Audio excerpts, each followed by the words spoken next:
Defensively up front, Gallucci, Johnson, Scranton, Anderson, Albertson.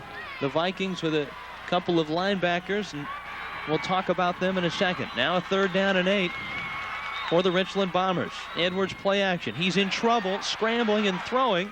It is caught by Edmond, and he has what appears to be the first down. Good second effort by Sean Edmond, the senior. And there's the escapability of one Brian Edwards. Normally play action like that on 3rd and long is not that effective, and really didn't fool Curtis. It was just the quarterback's athletic ability that eluded that play for Curtis and able to make the 3rd down conversion. That's really a tough situation when you try to defend Edwards. If you put too much pressure on him, he can get around you and really hurt you on the ground. Well, I'm noticing right now, it looks like Curtis has got some extra people in there besides down linemen, and I think that's the real key to stop this quarterback for Richland. A trio of receivers to the top of your screen, Duncan, Phelps, and Edmond. Edwards a quick throw, and he overthrows Duncan. It's incomplete, and it'll be 2nd down and 10. There's a good shot of him. Brian Edwards, the senior, has really shined in the playoffs. Last week, 3 touchdowns, 11 of 19 for 246 yards, and on the ground 17 carries for 111 yards. Richland faced now with 2nd down and 10. The Bombers winners of the Big Nine. And again, that 3-receiver look with Edmond the slot closest to the line. Skinner the lone setback on 2nd and 10. A 4-man rush. Edwards in trouble, and he escapes again.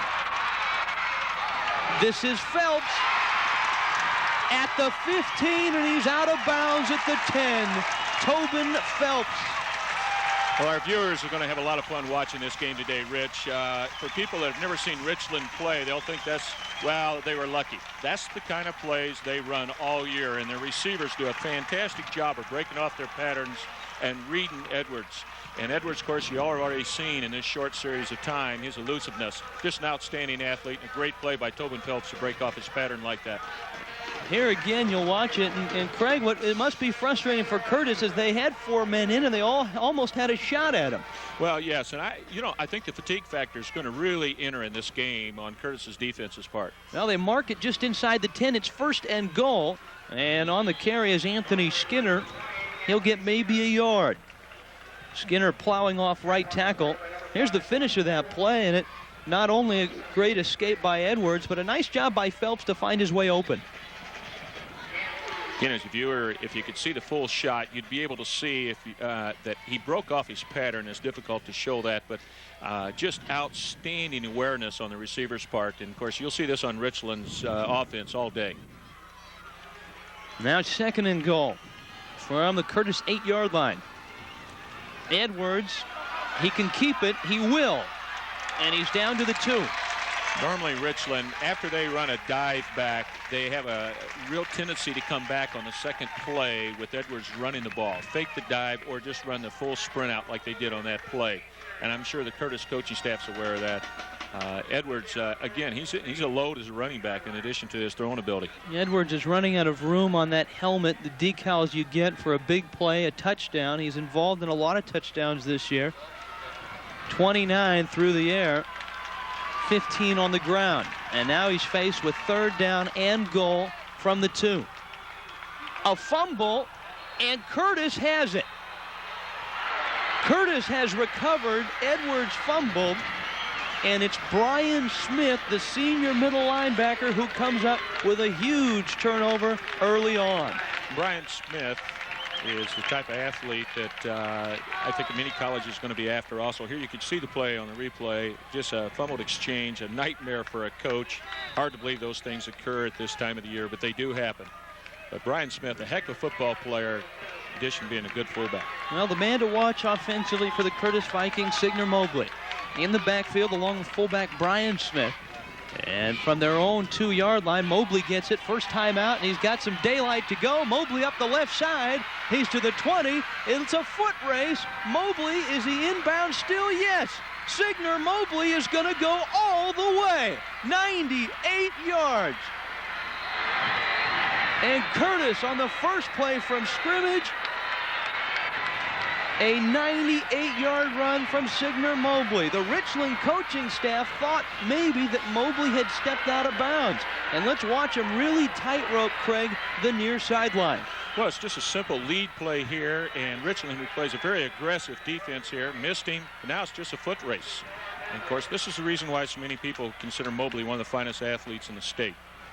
See here, he's going down the sideline. A lot of inexperienced backs have a tendency to stop, look where the defender's coming, but he just turns on the jets, and as you can see, that long stride of his, he's going to be a very sought-after athlete. You can't get much closer to the sideline than Mobley did. Here's Purvis to add the point. And Curtis has taken an early 7-0 lead here at Fran Risch Stadium. The Vikings scoring after a big, big turnover. The road to the King Bowl continues after this timeout.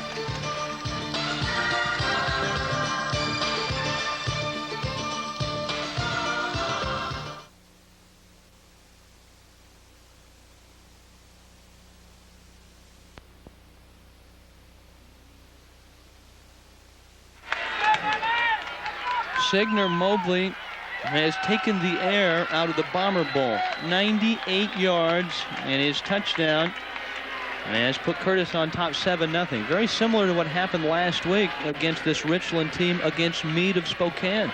Yes, they've had some problems with their special teams a little bit on kickoff. Of course, this wasn't a kickoff. This was a 98-yard run. But I think you'll see the Richland Bombers come right back. They're a high-scoring team. They got a lot of confidence in themselves. This is Sean Edmond at his own 10. Up the left side. And he's up to about the 24-yard line. The Richland Bombers drive down the field. They get to the 2-yard line, and on 3rd and 2, a fumbled snap cost them 7 points. Little did they know Mobley would go 98 yards. What kind of effect will that have on Richland offensively on this drive? Well, I think if you have an inexperienced group, they have a tendency to focus on that latest mistake. But they're not an inexperienced group, and Brian Edwards is a very confident athlete, and I am sure they'll be able to get their offense and the execution again. So here is Edwards for his second drive, and another fumbled snap, it looked like. Well, it was a quarterback sneak, I believe, Brian. They do that from time to time. They'll just pat the center, and I believe that's what they were attempting to do on this. They try to catch the defense off balance and go on a silent snap. You can see Edwards there reading the plays off his sleeve. He's got one of the play charts taped onto his wrist, and the Bombers right now down 7-0 on 2nd down and 8 from their own 27-yard line. Edwards trying to create something. He's got Duncan, who has a pickup of about 5 yards now to the 31-yard line. One of the interesting things, I think, right now is how Curtis is playing their trips formation. They've got a linebacker on the inside, trips receiver, and they're playing Mobley back as a free safety, in which he's not picking up anybody, just in case the receivers get loose from Richland. They've got that outstanding speed back there to pick it up. There you see John Duncan. He one of a trio of receivers that have big numbers for Richland. Tobin Phelps, the leading receiver. Phelps split to the bottom of your screen. There's Duncan going to the top. On 3rd down and a short 4. Lone setback is Skinner. Edwards on an option, and he's hit and dropped. Bernie Johnson was there to meet him. Tackled by number 70, Bernie Johnson, and number 55, Aaron Albertson also on the spot for Curtis.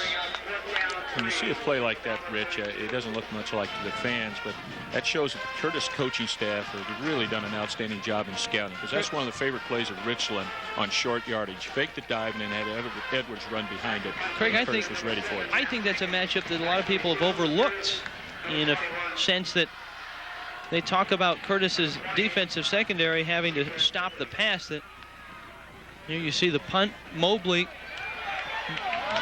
will take it at his own 22. And this time he won't go 98 yards, or will he? Mobley out to the 34-yard line, and that's where Curtis will start their drive, leading 7-0. A little under 6 minutes left, first quarter. Offensively for the Vikings, you look at that front four. Johnson and Westcott the tackles, Albertson, Gallucci the guards, James Bunch the center, Bryce Beard, who's really a wide receiver that lines up at tight end. Jensen, the quarterback. Of course, there's Mobley. Brian Smith is his fullback. And two very good receivers in Justin Sundquist and Jay Dumas. And here is the second play from scrimmage for the Curtis Vikings. The first one went 98 yards. Mobley. He is hit hard. Just like they hit upon a play just before this on the punt. You had Chad Mitchell, who was the Defensive Player of the Year from the Big Nine, and he missed that tackle on the punt on Mobley. And even though it was a 3 or 4 yard return by Mobley, I think it just gives you an idea what kind of athletic ability Mobley has. Weibel and Godsell the ends. Arnson, Montgomery, and making up that front four for the Bombers. Thomas, Philippi, Lehman, Sorensen, the linebackers. There's Mitchell, as you noted, one of the safeties, and Edmond and Martinez on the corners. Second down and about 10 after a gain of less than a yard for Mobley. Curtis with the football in their own territory. This is Smith, the fullback, and he runs over Rustin Sorensen, but he is stopped after a pickup of a yard. I want to get back to that point. A lot of people have focused on Curtis's secondary having to stop the Richland passing attack. I think the biggest matchup is this Richland defense having to stop the ground attack of the Curtis Vikings. Well, yes, and they certainly did a fine job there on that last play. They ran the quick pitch fake and then the inside trap, which is one of the base plays for Curtis Vikings. And I know the Richland coaching staff felt like if they could stop that, that would be a good indication that they might be able to handle the running game of Curtis. Now 3rd and 8. Richland showing blitz, and a flag goes down. Someone moved up front. Richland's is kind of defense that they'll just drive you crazy. They're up there. They give you a different look on almost every play. And they can create illegal procedures just like they did there. They're not real big, but they're very, very active. Well, they're very active, and they're tremendously strong athletes. And I know when we played them third game of the season, I couldn't get over how many of them, their stomachs look like washboards. I mean, these guys are lean and mean, and they can run. Only 2 players over 200 pounds, but they've gotten the job done so far. 3rd down and 14 for Curtis, their own 31-yard line. Jensen will throw, and he's got Smith, but Smith is wrapped up and dropped by Brian Lehman, one of the Richland linebackers, and Curtis will have to punt. Yeah, again, it was a play-action play, and I don't think it really fooled Richland. Usually the play-action plays are more effective on 1st and 2nd down. And excellent job by Richland. Good throw, good catch by Curtis there. And Lehman was there to make the stop. So Curtis will have to punt now, and Jay Dumas, one of the wide receivers, will come out. And this you see on special teams many times, not enough people out there. So Curtis has to burn a timeout. 3:10 left, first quarter. Curtis, a 7-0 lead over the Richland Bombers. You're watching the road to the King Bowl here at Fran Risch Stadium in Richland. We'll return after this.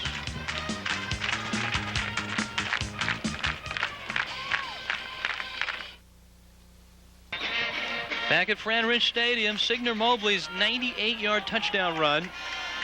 And the only score of the game. Curtis on their second drive stopped right at their 36-yard line. So Dumas will boot it. And Tobin Phelps watches it roll. Now decides to pick it up. Richland will start things from just outside their 20-yard line. You hate to see that ball hit the ground. It always ends up hurting you a little bit, and that's the hidden yardage in the kicking game. Well, Fox Saturday Night is certainly something you don't want to miss. At 8 o'clock, Totally Hidden Video. At 8:30, Haywire. And then at 9 o'clock, Cops on your Fox station. Richland football, their own 22-yard line. Trailing in the football game 7-0. Edwards looks like he's changing the play. Going for Duncan. It's picked off by Andy Purvis. And he returns it back to the 23-yard line. That was the pass that almost was complete early in the game on that first drive, but this time Purvis smelled it, makes the interception. And Curtis with the football in great field position. There's a flag down about the 8-yard line after the return. Personal foul against Curtis, but the Vikings will hold on to the football. What you have here right now is the same play they tried to run 2 series ago, and I know they're trying to pick on Purvis a little bit because he's one of the few juniors playing today, and you always like to pick on the inexperienced people, and Andy made a nice play there and picked it off, and I'm sure he's real happy about it right now, especially after the play before and the other series when he was beaten on the play. Second turnover now for the Richland Bombers. The first turnover, the Edwards fumble down at the 2-yard line, turned into 7 points. Well, these are the turnovers that always haunt a football team, and Richland had a few last week and were able to overcome it, but they're playing the defending state champions today, so we'll see how this develops for them. The Curtis Vikings and the Richland Bombers playing for the right to go to the King Bowl and the AAA championship next week, which you'll see here on all the Fox stations. And last night in the Tacoma Dome, a ball game, I guess the wishbone really dominated last night as Newport of Bellevue beat Franklin by a score of 41-12. There you see the score. That was a run-oriented football game, Craig. Well, Franklin's been the Cinderella of the playoffs. The week before, they upset Kentwood in a huge upset, and they only got 43 yards total in the game, but they won it 7-0. So they played a real powerhouse in Newport last night, and it was a great season for Franklin. So after the penalty, Curtis will take over at the Richland 37. There's Mobley. A great block, and Mobley is down to the 20. If the viewers recall the series before, the first play they ran was the fake quick pitch and the trap. This time they ran the quick pitch, and Richland just wasn't ready for it. Here it is again. Boy, there you see Brian Westcott leading the... Westcott making a nice block on the corner, a flag down, and it looks like it's going to come back.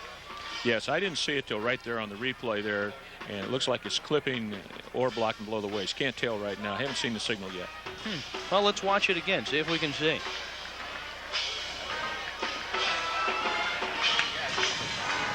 Well, it's pretty tough to, you know, if a cornerback, when he has 2 linemen in his face, if he turns his back on him, and you still have to block him.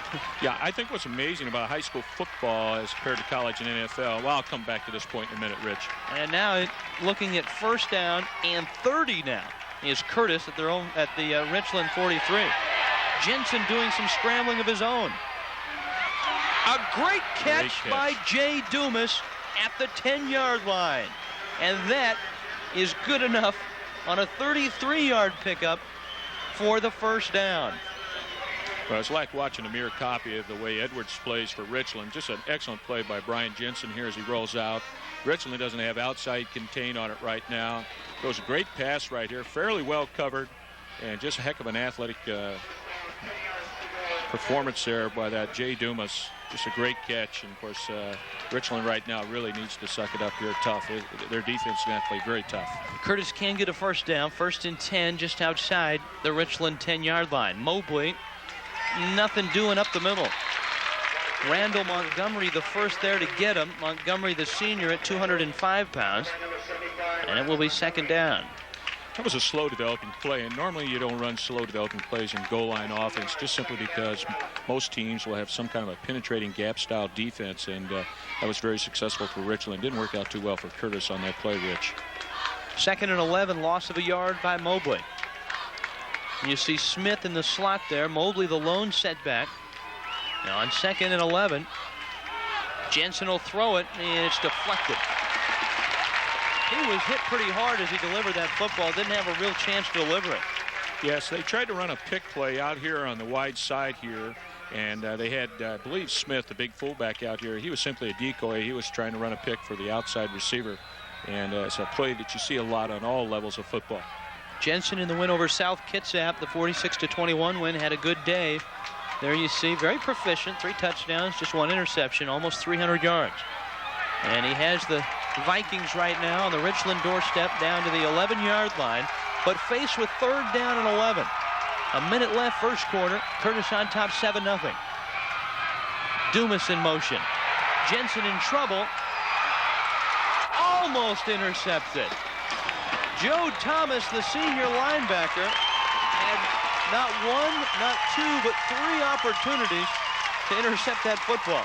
Well, great composure on Richland's part here, being able to come back from this long pass. You see Chad Mitchell coming here, Defensive Player of the Year for the Big 9, converting on Brian Jensen and made him throw early, and they almost got the pick. Heck of a defensive stand by Richland. And now the kicking game comes into play. Held on 3rd down. Andy Purvis is in to attempt a 29-yard field goal. It is long enough, but wide right. Very similar field goal attempt when Curtis played Pasco and lost to Pasco in overtime. Very similar field goal and almost the same alignment. The wind not a real factor. Craig, we touched upon it. Had it been blowing as hard as it was about 10 o'clock, that football probably wouldn't have reached the goalpost because it was up to 35, 40-mile-an-hour gusts about 10 o'clock here this morning. It's down to about 10 to 15 right now. Yeah, it still makes it very curious why Curtis kicked off against the wind again, and I'd be anxious to find out why that occurred. So the Bombers take over at their own 20-yard line.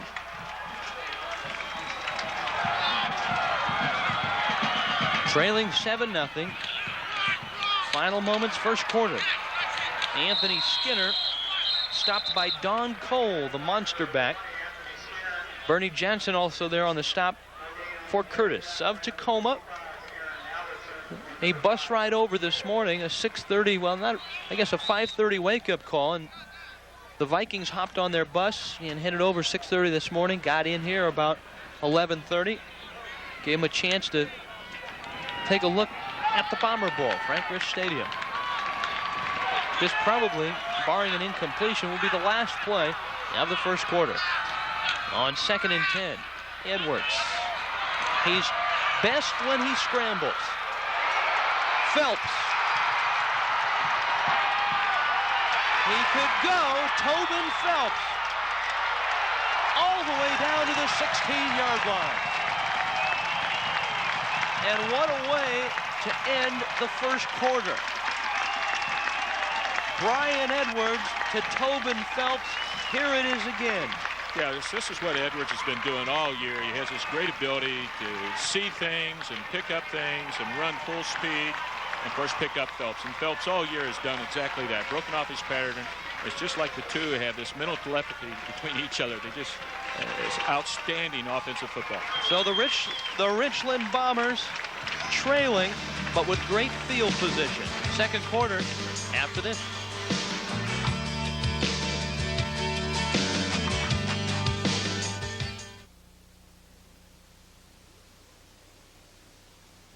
Then on the play-by-play.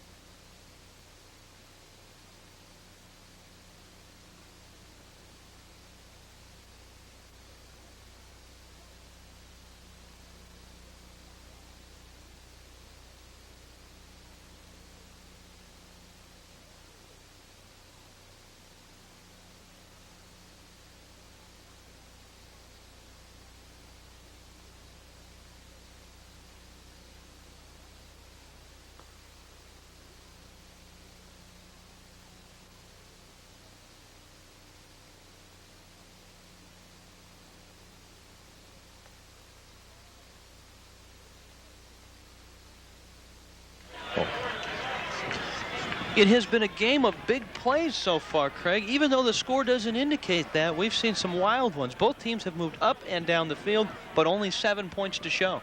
Well, it didn't take a real genius on our part when we said for the pregame introduction that we had two marquee players here in Edwards and Mobley, and so far that's been the game.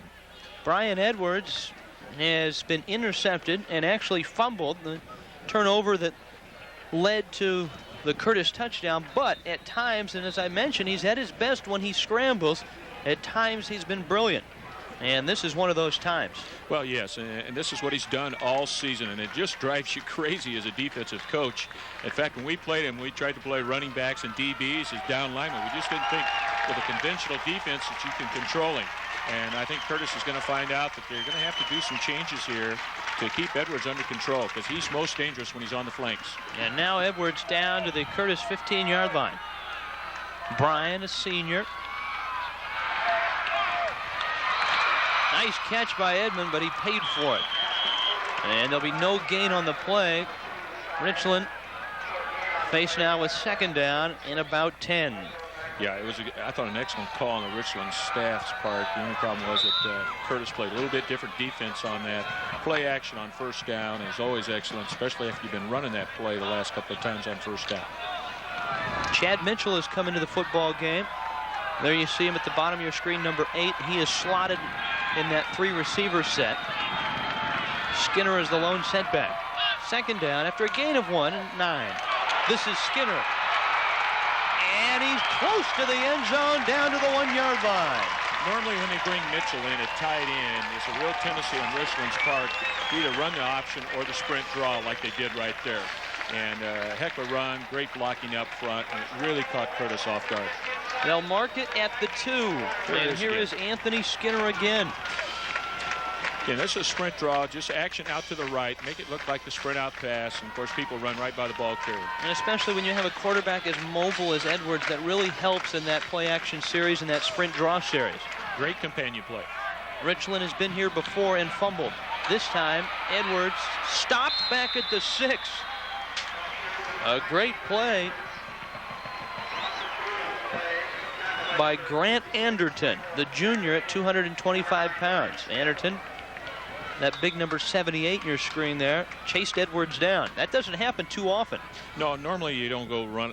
You do not run east and west on a first and goal like that. But Richland's a little unusual in the way they attack things, and as successful as they've been offensively, you're not going to dispute the call when they go east and west, because that's their style of football. Chad Mitchell into the football game, and Mitchell again lined up at the slot. Jason Perryman, the lone setback. Edwards will throw on second and goal. Going for it all. Duncan is too far out of the end zone. It's incomplete. Johnny stayed with the football, but landed on his backside on the blacktop. That's a play they've run a few times here in the last 2-3 weeks of the season, and usually they complete it, and this time just ran out of room. Here we go again, and Duncan's running a deep out pattern and just ran out of room. Had the man beat, just not enough room. Bombers will have to reach down now in the bag of tricks, faced with third down and goal from the 5. I feel like Curtis has done a good job with their pass rush, Rich. They've created some pressure most teams haven't been able to do. Edwards, third and goal. Yes, touchdown. Scott Miola, the tight end. Scott Miola is a story in itself. He hasn't played football until this year. And I was just talking to the coaching staff about this. Again, we got play action, run the counter gap, fake, which is America's play, it seems like. And a sprint out by Bryan. Outstanding play, great catch by Scott Miola. And that's the thing that makes high school football so interesting. A young man like this who's never played football, and he comes out this year and he catches a touchdown in a playoff game. Boy, Miola had Russell and Mobley all over him in the end zone. Chris Weibel for the extra point in this football game. This semifinal game is tied. Bryan Edwards to Scott Miola. A 5-yard touchdown. And the Bombers and the Vikings are tied.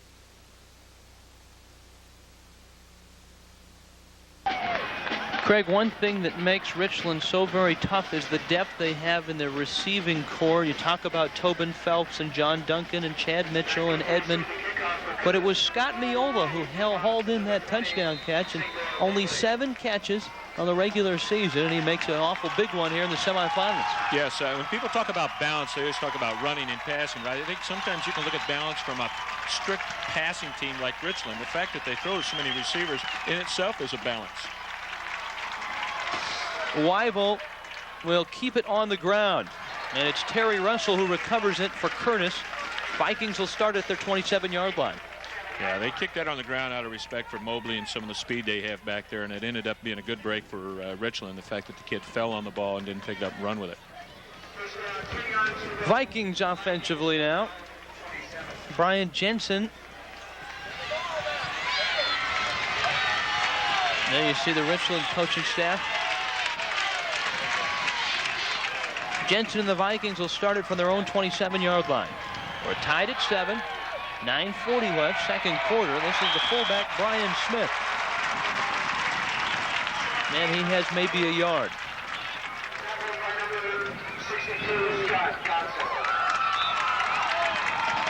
Offensively, the Curtis Vikings coming in at 10-1. Look for both points and yards from Smith and Mobley. Smith 13 touchdowns, Mobley 14 touchdowns.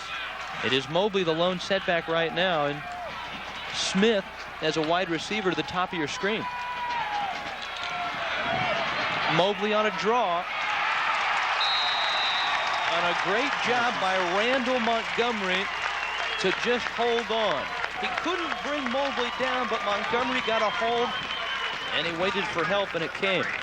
They ran a somewhat of a counter gap play there, Rich, and the penetrating, aggressive style of Richland's, you really got to block that perfectly in order to get that kind of play off.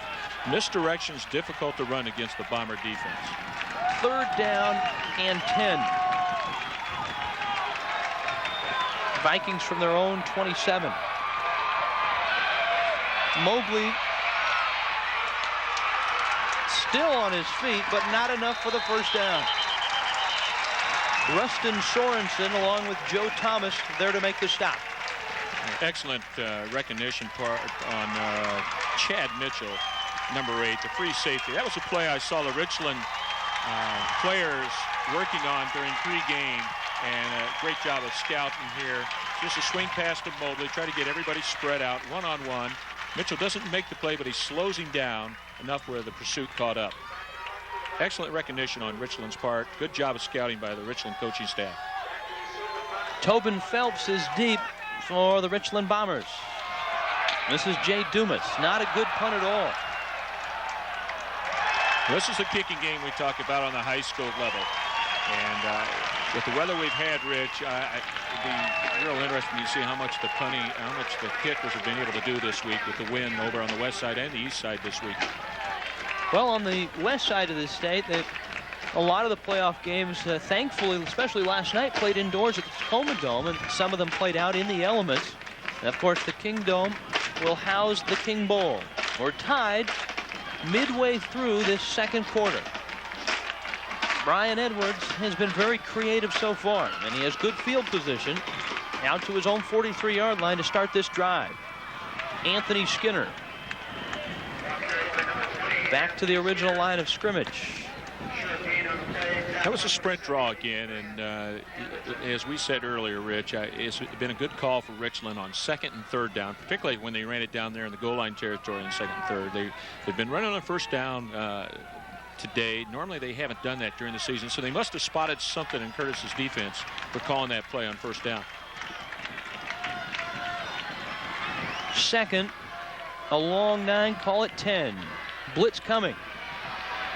Edwards avoids it.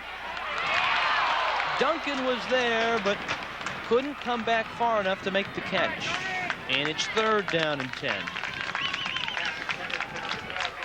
This is a play that Richland runs all season. It's just a rollout, and it's a timing pattern depending on the receiver. And these kids worked all summer, and Edwards have the ability to throw the ball that far running laterally. That's what makes him such a strong candidate as one of the outstanding players of the year. Now faced again with 3rd down and about 10. Another blitz. Another escape. But he runs out of time at his own 47-yard line. And this time it's the Curtis defense that comes up with a big play. Excellent game tackling and breaking down on Curtis's part, and that's the type of thing you need to do. You need to keep him corralled. You need to break down, and when we talk about breakdown, we're talking about standing there and looking at his belly and not making a motion. Follow him. Read his numbers. Don't read his head fakes or his arm fakes. Read that belly. Read that number. It's almost more like playing basketball defense than it is playing football. Very much so. So on to punt is Matt Jenkins. And Mobley is back around his own 20. A low snap. And he went down on one knee to field it. This ball is going to be brought back all the way to the Richland 34-yard line. Jenkins went down on one knee to field the snap. You can't do it unless you're holding for a field goal. Let's watch it.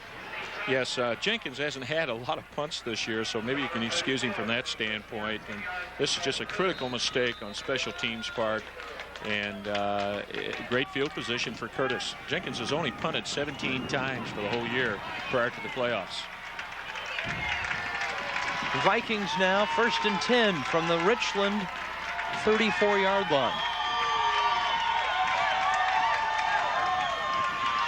Smith wrapped up by Scott Gotzel, the senior.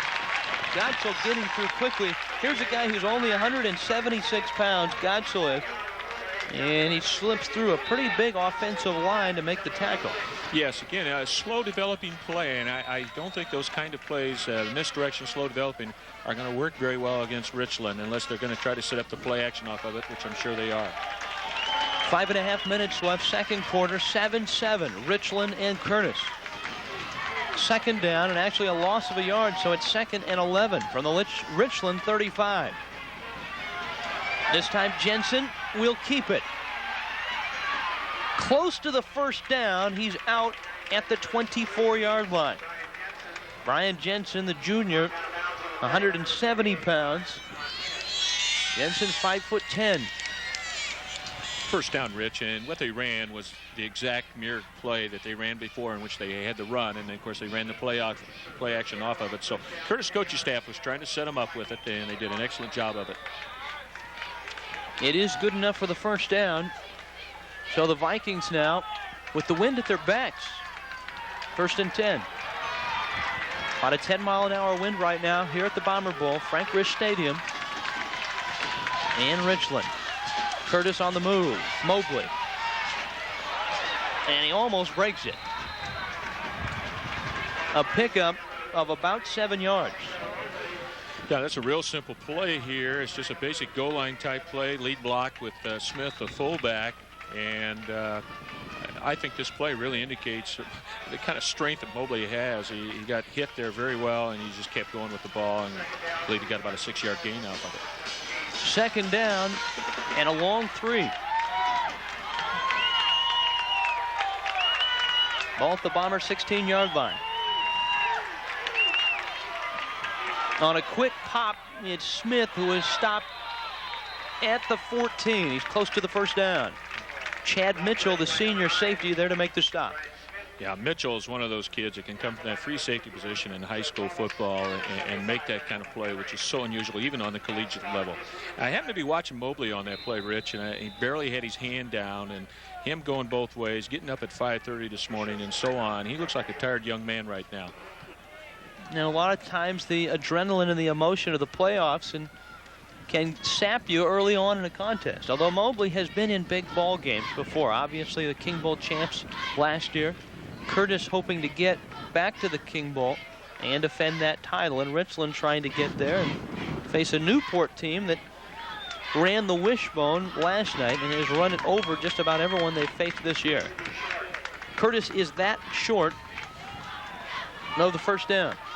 So they'll be faced with third down and very short, deep in Richland territory.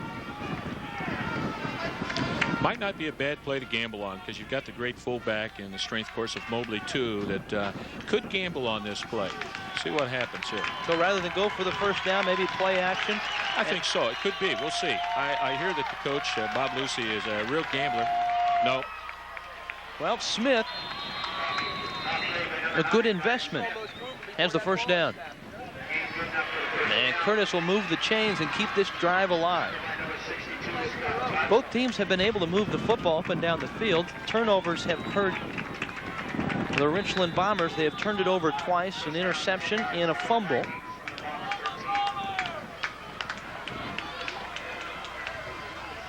Vikings tied with the Bombers. 3.5 minutes left. Second quarter. 7-all.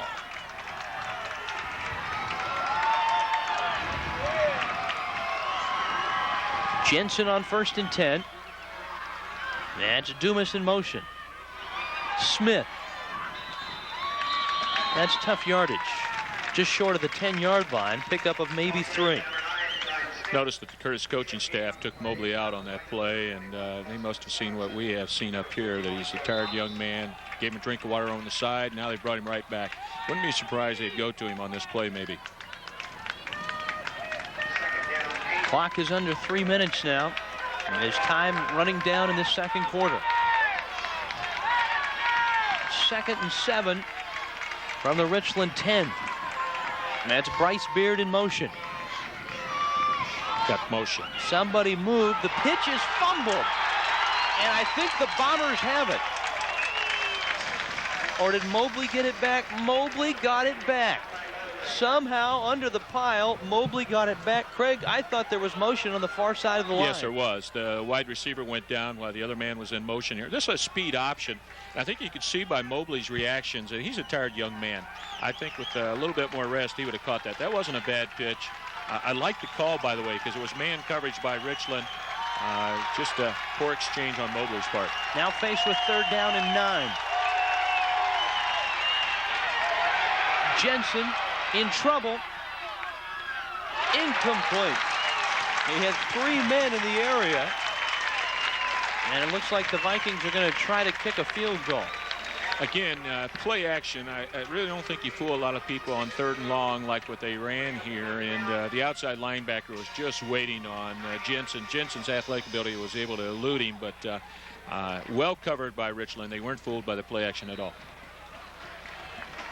Now on 4th down, here again is Andy Purvis. He misfired from 29 yards, almost the exact same angle. And now he'll boot it from 30 yards. Wind's picked up. He'll have the wind behind him. It's blocked. 21. Rustin Sorensen.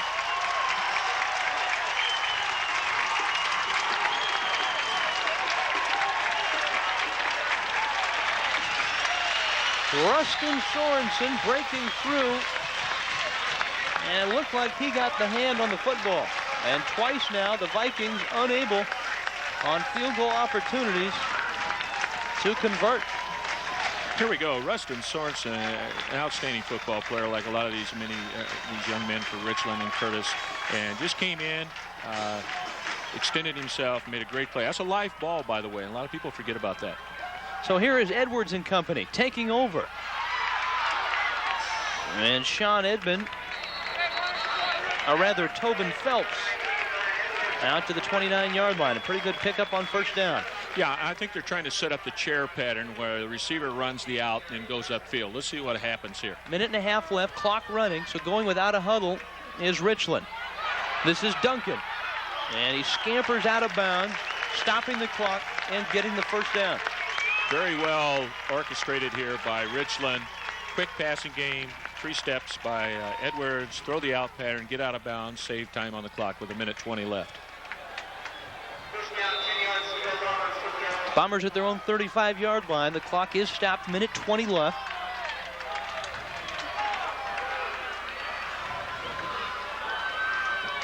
Edwards with time.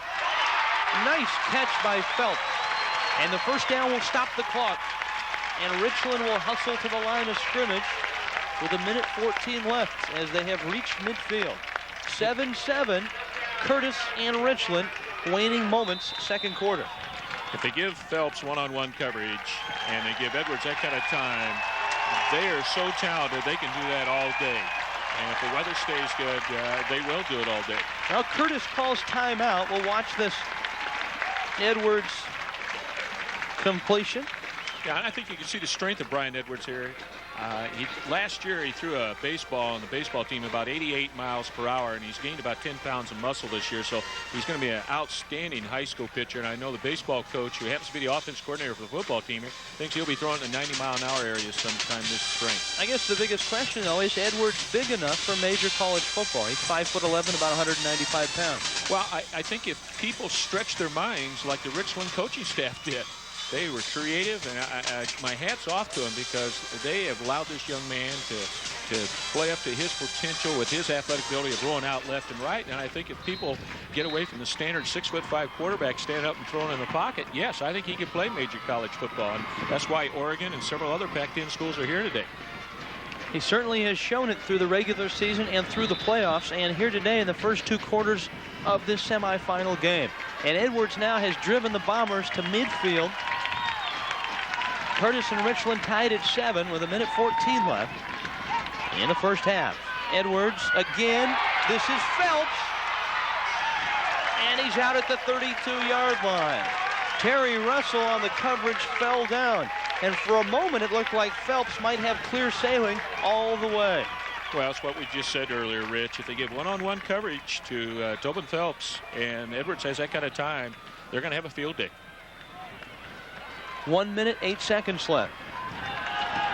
Great time management so far by Richland, driving down to the Curtis 32. Here comes the blitz. There's the chair. John Duncan overthrew him. And it's 2nd down and 10. That's the play they've been trying to set up this whole series, and having played against Richland, we're very familiar with what some of the things they're doing here, and I'm not sure Curtis, playing them for the first time, they're not familiar with that, but that's a play that people try to utilize a lot in the 2-minute offense, Rich. Run the outs, and then come back with the out up, and that's exactly what they ran there. Just misfired a little bit. He was wide open. Rich Waltz along with Craig Beverland, the head coach of the Kamiakin Braves. Here at Frank Rich Stadium, 2nd and 10. Edwards in trouble. And this time he's sacked back at the 38-yard line. Scott Scranton, the nose tackle, makes the stop. It's a loss, and the clock continues to roll. It's down to 45 seconds. And Edwards and the Bombers will have to burn a timeout. Faced with 3rd down and about 16. 78, Grant Anderton also was in there with number 44, and 78 really created things, and I think you'll see it here on the replay here. Busted through there, misfire on the blocking part of Richland, and created the collapse of the pocket, if you might call it. And both of them converged, made an outstanding play there. And a good job really of not over-rushing their lanes and not getting so much penetration and so much pursuit that Edwards can slip through them and then look downfield. Exactly. It's real difficult for a big man like Grant there, who's, 225, about 6'3", to break down like that and collapse that pocket, and he did an excellent job of it. There you see the Bomber Bowl. It looks quite calm compared to how it was early this morning with all the wind and the dust. And right now the Bombers and the Vikings have put on an offensive show, Craig, but the points aren't up on the board that we expected. 7-7. Though both teams have moved the football. A pair of missed field goals for Curtis and a pair of turnovers for Richland has kept the score down. It's been a fine ball game. It basically has come down to special team play, which hasn't been real good. 3rd down and about 16 from the Curtis 38. Edwards. Flag down. And it's intercepted by Mobley, who is knocked out of bounds, loses the football. It's kicked, it's fumbled, and they'll say Mobley was out of bounds after the interception, but hold everything. There's a penalty flag down at the 43-yard line. I think it'll be holding against Richland, and the Mobley interception will stand down at the 5-yard line. Well, normally when you see a flag in that area, Rich, it's not good for Richland. And here we go with the replay here. Maybe we can pick it up. I thought maybe it was blocking below the waist. It occurred right in this area right here. Haven't been able to see it yet. Again, looking downfield, great throw. Boy, what a play by Mobley there. And it'll be interesting what the call is. Blocking below the waist is the word that we receive, and that will give Curtis the football. They decline the penalty. They'll take the football, and with 35 seconds left, I would think that Curtis will simply try to run the clock out and go in at halftime 7-7. Second time now that Brian Edwards has been intercepted in the football game. Yeah, two great athletes going against one another. It's only fitting that the half's going to end that way with Edwards being intercepted by Mobley.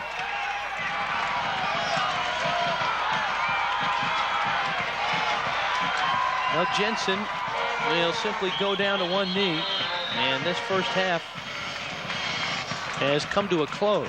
7-7, the Curtis Vikings and the Richland Bombers. Mobley with that 98-yard touchdown run. Edwards has a touchdown pass and a couple of big completions. So I guess the two marquee players that we talked about and the two teams that we talked about, maybe the two best teams right now in the state, have lived up to their billing. They have stood toe-to-toe, and neither has wavered. And they're tied at halftime, 7-all. Yes, it's been a real fun game to watch, and I hope our viewers are enjoying as much as you and I are, Rich, up here. The officials right now trying to figure out who brought the sandwiches for halftime. And that'll do it as they look up to the clock and the time expires. Halftime in Richland. There you see the Bombers. They'll go into their tunnel. The Vikings will head under the stands. And both coaches will talk about a first half filled with big plays and filled with mistakes. A 7-7 ball game. Richland, I would think Curtis has to be very happy with where they are right now on the scoreboard, tied at 7. They were a little bit fearful of that Richland attack, the big Bomber offense. Well, I feel like Richland's done pretty much what they wanted to do. They just had a misfiring on the quarterback exchange with the center on that first drive, and it should have been 14-7, but should have. That's what always occurs in games, and we'll see what happens in the second half. Yeah, so there you see it. Curtis 7, Richland 7. Another half of football awaits after this timeout.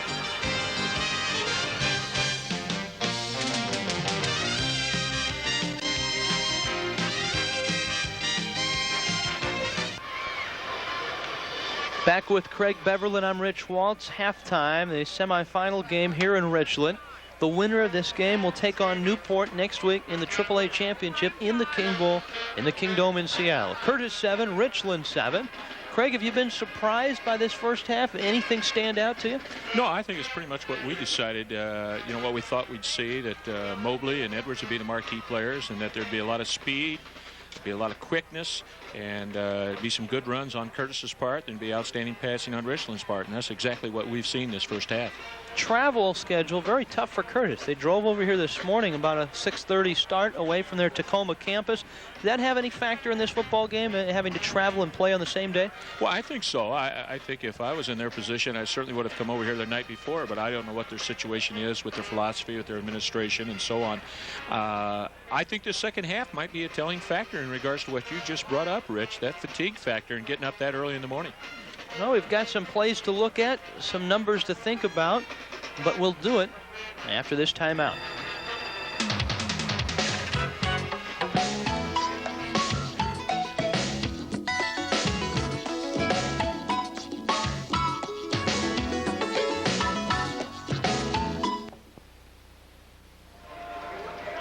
Rich Waltz along with Craig Beverland back here at Frank Risch Stadium. 7-7. Curtis along with the Richland Bombers. Richland got the ball first, Craig, on their first drive and drove down the field. And with Brian Edwards at the controls, you would think that things are in pretty safe hands. You get down to the 2-yard line, you're going to stick it in the end zone. Yes, this is a play they run quite a bit here, and Brian just got in a hurry and didn't quite get the ball, and unfortunately lost it. Excellent heads-up play by Curtis. Those are the kind of things that make your hair fall out. That's why my hair is thinning a little bit. So we talked about marquee players, and you see Edwards, who generaled his team down the field. It didn't take one play later to see the other marquee player, Signer Mobley, the fine tailback for the Curtis Vikings. Yeah, this is just a lead play, a kick-out block by the guard. Some people call it a bazooka play. Regardless of the terminology, you've got to have an outstanding athlete, and they certainly have one here in Mr. Mobley, and he just goes down the sideline here. And another thing that recruiters look at when they look at film, and the viewers might want to watch this, if you can cover 5 yards in 2 strides or 2.5, a lot of college recruiters like to look at that. And you can look at Mobley's stride here. It's a real indication that he's got great athletic ability. He also has pretty darn good balance, walking that tightrope all the way into the end zone. That was the first score. It put Curtis on top. Richland battled back. Although Brian Edwards was intercepted a couple of times, Edwards has shown that when he does scramble around and get out of the pocket, that's when he's his most effective. Undoubtedly. And he's creative. In fact, the Richland playbook has a play called roll right, roll left, freelance.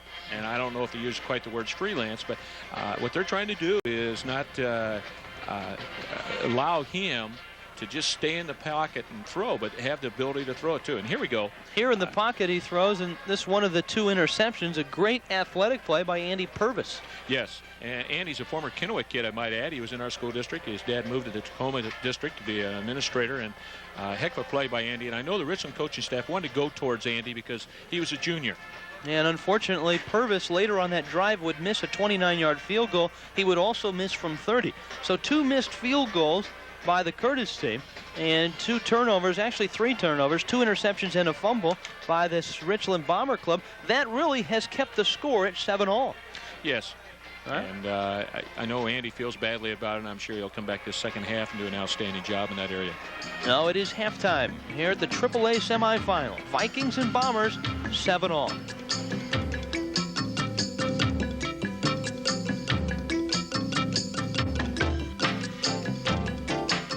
The win's really going to be a factor because it hasn't been, but mistakes have been a factor so far in the ball game. This Brian Edwards to Scott Miola pass finally got Richland on the board. It was the culmination of an 80-yard drive, 7 plays. Yeah, they just showed the play action, fake to the running back, tight end drags across, and Edwards, what he does so well, throwing the ball on the run, and a heck of a play by Scott here. Yeah, Miola had to go up in between Mobley and Terry Russell to wrestle it down. Only 7 catches on the season, and he gets a touchdown here to tie the game at 7. But as I mentioned, a lot of fumbles and a lot of mistakes. And sometimes you would think in a game with such emotion, maybe fatigue is a problem, maybe with the guy that goes both ways. Yeah, it's hard to say. Right now, they ran the speed option, and I think 2 plays before this, we said that Mobley looked real tired, couldn't put his hand hardly down, and right here, he looks like a tired athlete. Just lost his concentration, and the pitch wasn't that bad, and fumbled it. He was lucky to get the ball back. Curtis got it back, but missed a field goal. They've missed 2 field goals in this first quarter. As you look down at the Bomber Bowl, field is in excellent condition. The footing has not been a factor. Brian Edwards, the 1 touchdown, but as well as putting some pressure on him. Well, again, he's rolling out here, and this is what he does best. He has ability to see downfield, and this is, I believe, the play by Mobley, and just a heck of a break on the ball type play by Mobley. I think these are the kind of things that have got college coaches wondering, is he a defensive player or offensive player? One thing for sure, he's a heck of an athlete. Edwards and Mobley, although shining, making some mistakes, but still the centerpiece of the semifinal football game. Curtis and Richland tied at 7.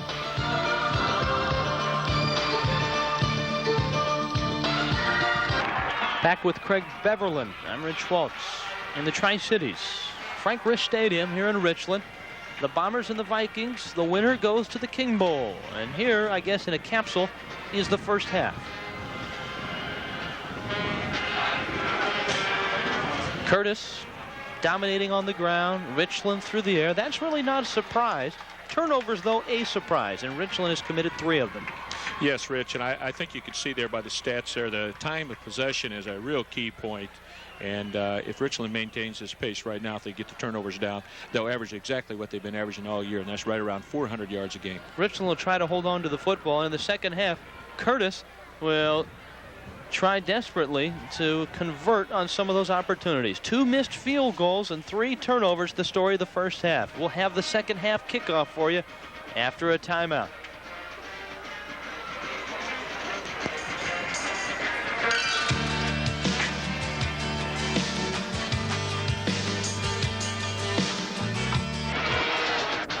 Craig, you hear coaches say time in and time out, the third quarter, the most important quarter of a football game. Why is that? Well, you set the tone, I think, for the rest of the second half, and psychologically it affects, I think, whatever team's on top. And right now with Richland kicking off and having the wind behind their back, I assume they'll have the wind behind their back because it is picking up again, Rich.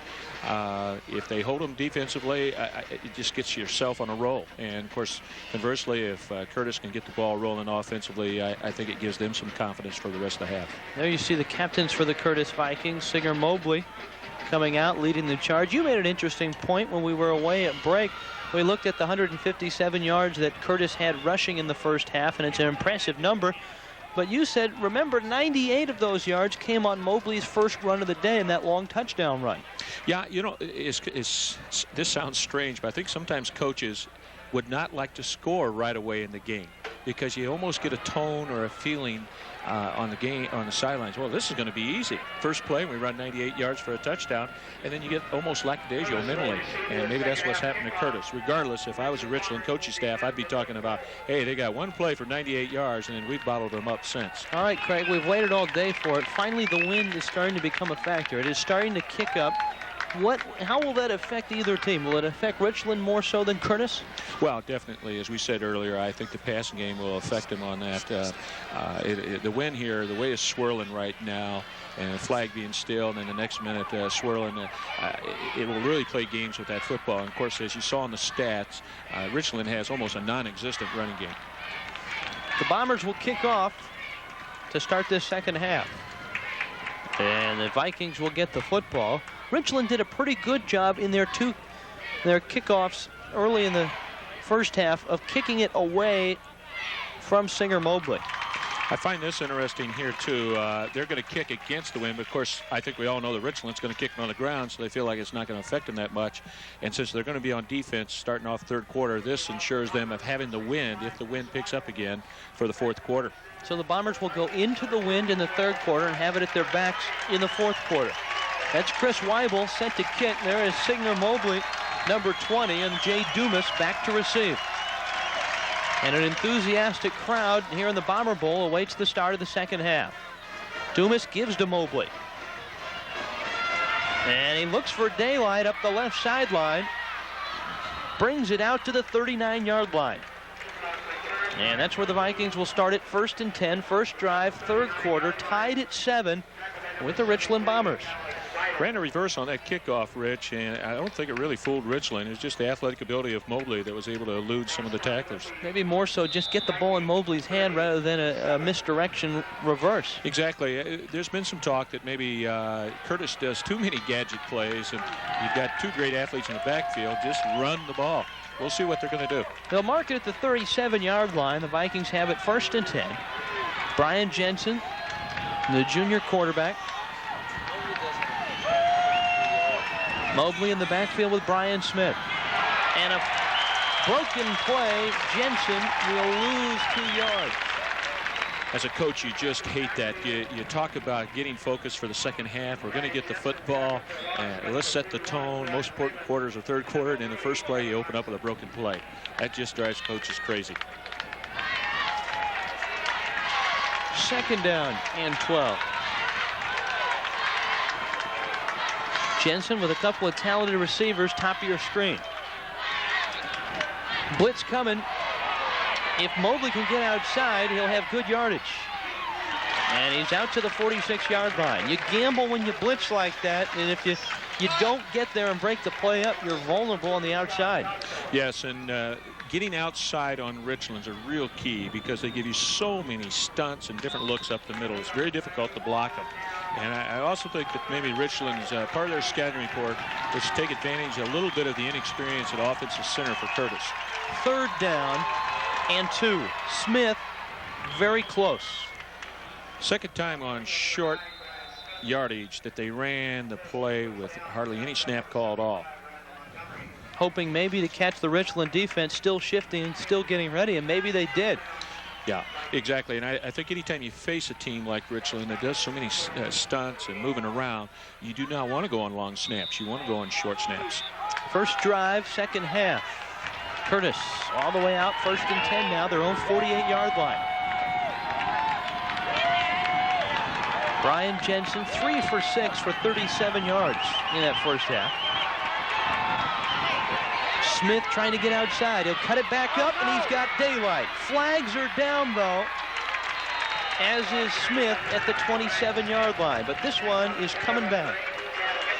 Well, I think the Curtis coaching staff's reading our minds up here in regards to the stunning style of Richland, and they're trying to get the ball outside. They're really establishing the fact that they want to get outside of the stunning defense of Richland. Of their 3 plays here, they've run 2 quick pitches. So, but this one's coming back. On a clip, that will wipe out the Smith game. Interesting that you would run a quick pitch with the fullback here. And I think, again, this shows you why a lot of people are interested in Smith. He not only has power up the middle, but he has elusiveness to the outside. I think you saw the clip right there, that the very start of that play on the line. And it didn't look like, unfortunately for Curtis, that clip was a key in springing Smith. No, and that's usually the way it happens. Yeah, it's not the clip that is the big block on the play, but it is still illegal, and it will cost the Curtis Vikings 15 yards.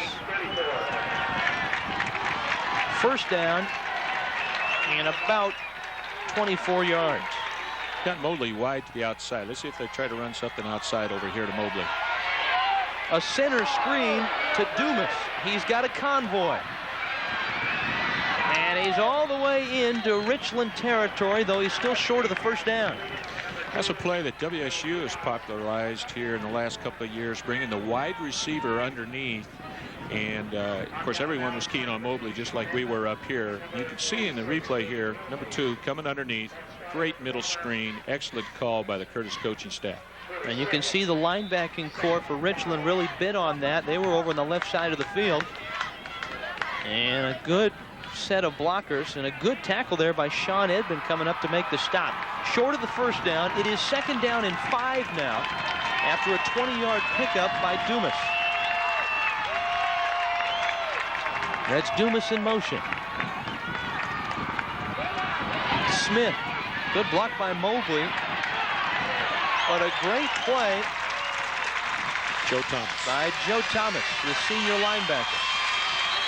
Joe Thomas is the leading tackler for Richland, was a first-team all-conference player for the Big Nine. It looks like someone's down right now for Curtis. That's James Bunch, the center.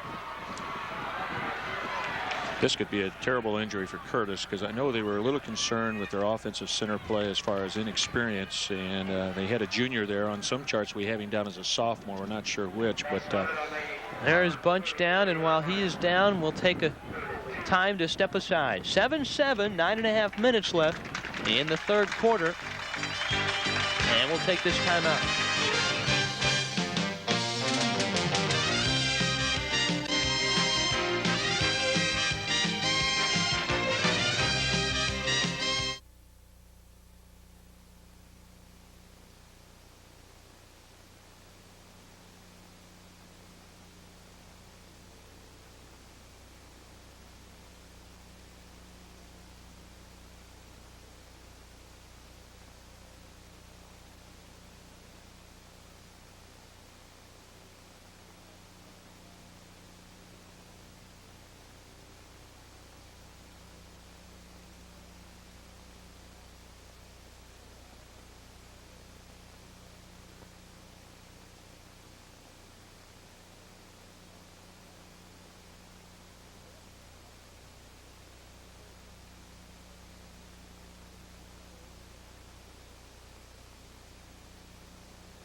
Back in Richland on 3rd down and 4, the Bombers jumped off sides. So the Vikings have a first down now just inside the Richland 40-yard line. 7-7. The Vikings with the football on the first drive of this 3rd quarter. Mobley. Oh, is he hit? Rustin Sorensen, how do you do? yeah, it's a real tip-off when they run the one back in motion in that set. And time before they just got caught in the stunt. That time they ran the quick pitch right into the strength of the Richland defense. And I tell you what, it was only Mobley's strength that prevented a fumble there. Most backs would have fumbled on that play. Rustin Sorensen came flying up from his linebacker spot. The wind is starting to pick up. A loss of 6.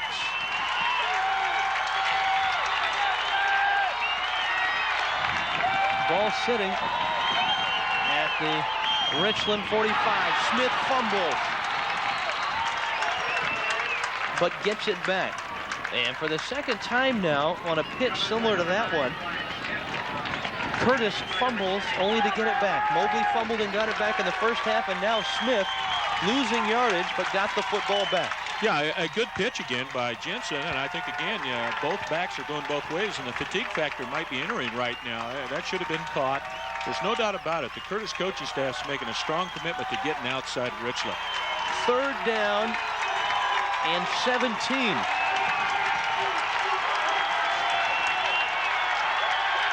This ball game tied at 7 midway through the third quarter. Jensen in trouble. It's batted down, incomplete. 65. Chris Weibel there to bat it down, and will force Curtis to punt. Excuse me, Rich. Chris Weibel is an outstanding player all year for the Big Nine. And again, if you can look on a replay here, you can see him reverse pivot out. And he jumps up the air. Now watch him reverse pivot out. And that's just great athletic play. You just very seldom get that from a down line position, especially in high school football. Now Jay Dumas will punt. Tobin Phelps is deep for Richland. End over end in the wind. And Phelps with the fair catch at the 14. Although it didn't produce points, it did eat almost half of this third quarter off the clock, that opening drive by Curtis. Yes, and again, I think both teams can say that they started off possibly this third quarter the way they wanted to. Curtis had the big play with the middle screen with Dumas, but yet they had a couple of fumbles there too. So Brian Edwards, who was 10 of 17 for 179 yards, 2 interceptions and a touchdown in the first half, gets his first taste of the second half, throwing on 1st and 10. In trouble in his own end zone, and he dumps it off to Skinner. And Anthony Skinner gets out to the 7-yard line, loses the football, flags hit the deck. What a mess that was. Curtis thinks they have it. Richland is just happy there was no safety on the play. And we still have to figure out what the flags are all about, and I think that's what the officials are discussing right now.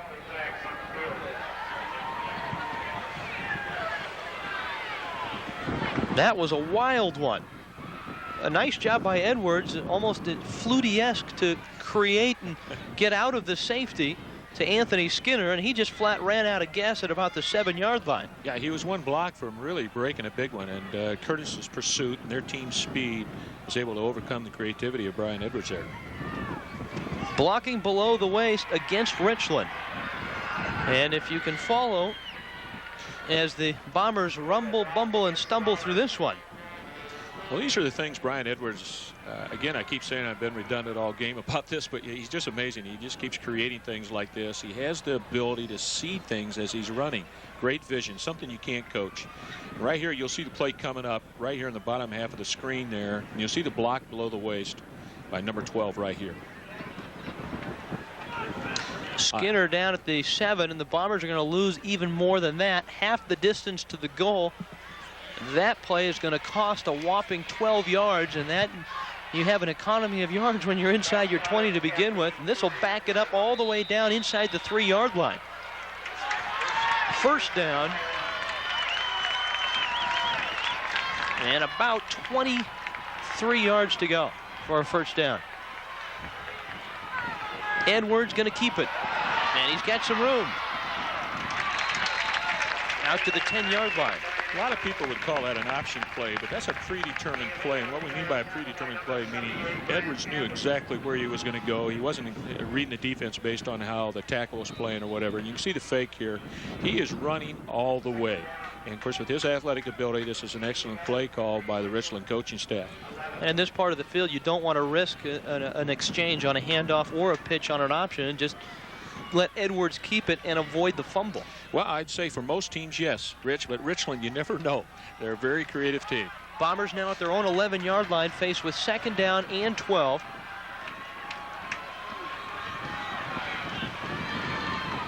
Edwards on play action. Over the middle for Phelps. and he can't make the catch. Very, very close. Andy Purvis defensively, and there you see Edwards lobbying for a pass interference call. But I think Edwards threw the pass to the wrong man. Yes, that's one time his vision wasn't perfect, and yet I think you'll see here on the replay here, very close call by the official. Very difficult to see for sure. Again, the ball's in the air here, and you have to be going for the football. And it looks there like the defender was not going for the football. Andy Purvis got away with pass interference.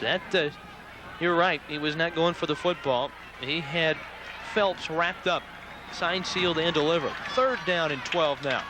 So the Curtis Vikings get a break. Yes, they did. Edwards.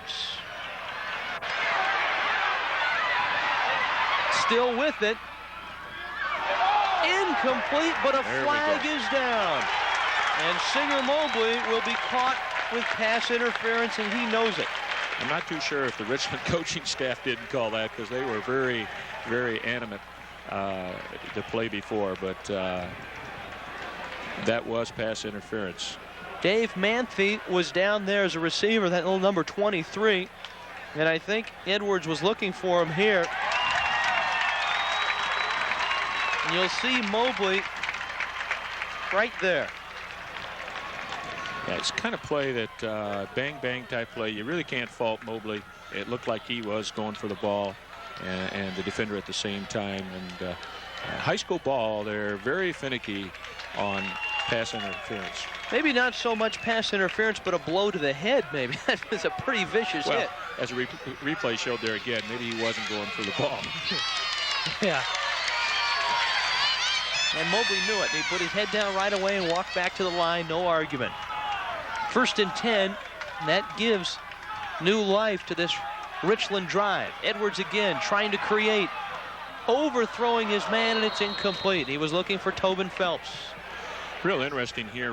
Curtis has changed their defense for the second half, and they've gone to a 4-man line, and I noticed they're bringing a linebacker almost every time, so they're getting a 5-man rush. Their outside linebackers are playing way wide now in 3-point stances. They're trying to get Brian Edwards to stay in the pocket, because once he rolls out, as the viewers have been able to see in the first half, that's when he's most dangerous. And the more he rolls out, the more time he buys for his speedy receivers. 5.5 minutes left, 3rd quarter, 7-7. Curtis and Richland. 2nd and 10. Bombers at their own 26-yard line. Edwards dumps it off. This is Sean Edmond.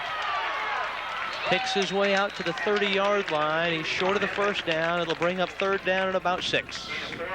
Really like the call there, Rich, that they caught Curtis in a stunning blitzing type defense, and usually the best call you can call on something like that is a screen, but the perimeter people for Curtis came up and made an outstanding play on that.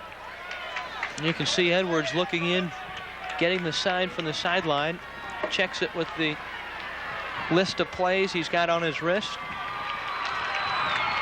Look it up under the index of 3rd down and 6. From his own 30. Edwards still with life. And somehow he gets it off incomplete. Sean Edmond did not stay in bound. Well, that was an incredible effort by Brian Edwards. Yes, for you older people out there, this is Fran Tarkenton at his best. He is really fun here, and as you can see, play action again. It didn't fool Curtis. It was 3rd and long. He rolls out, though. It continues to fake, and amazing balance.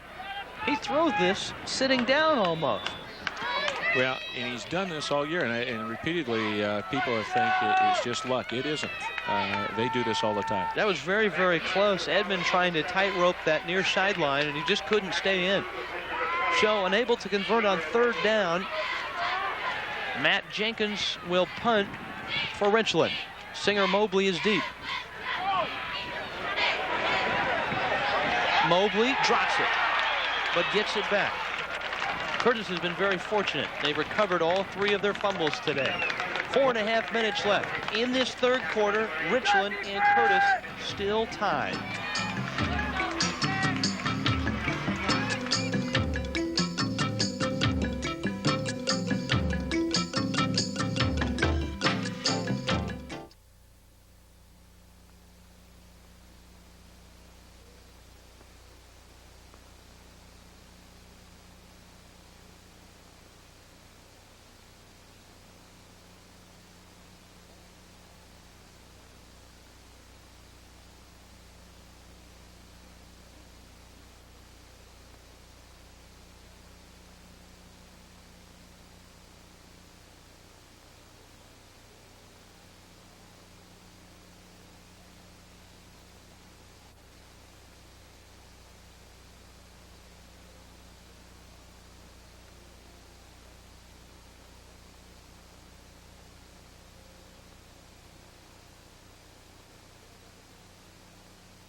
There's the story. Richland, the home team, and the visitors from across the state. Tacoma, the home of Curtis. And the Vikings right now with the football at their own 39-yard line.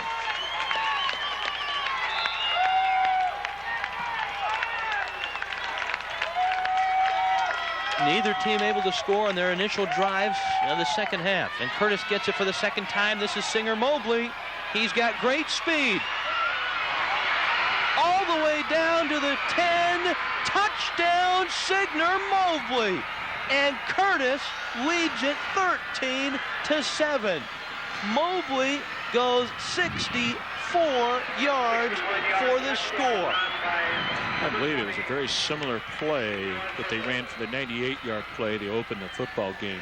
As the viewers can see here on a replay, the guard kicks out, fullback leads through, and it's just Mobley's athletic ability now beating Chad Mitchell on that play right there. 62 yards on the run. Mobley with a 98 and a 62-yard run. Wow, he has most of his yardage on 2 carries. And Curtis will try to add the point and make it 14-7. It's up and good. The Bomber Bowl has grown very, very quiet, and Singer Mobley is the reason. 14-7. Curtis on top of the Richland Bombers. Now Mobley, after going 98 yards on the first play of the game, had been contained. In fact, he had only 8 more yards after that 98-yard run until the 62-yard romp. Well, Mobley's the type of back that you keep giving him the ball, and here we go again.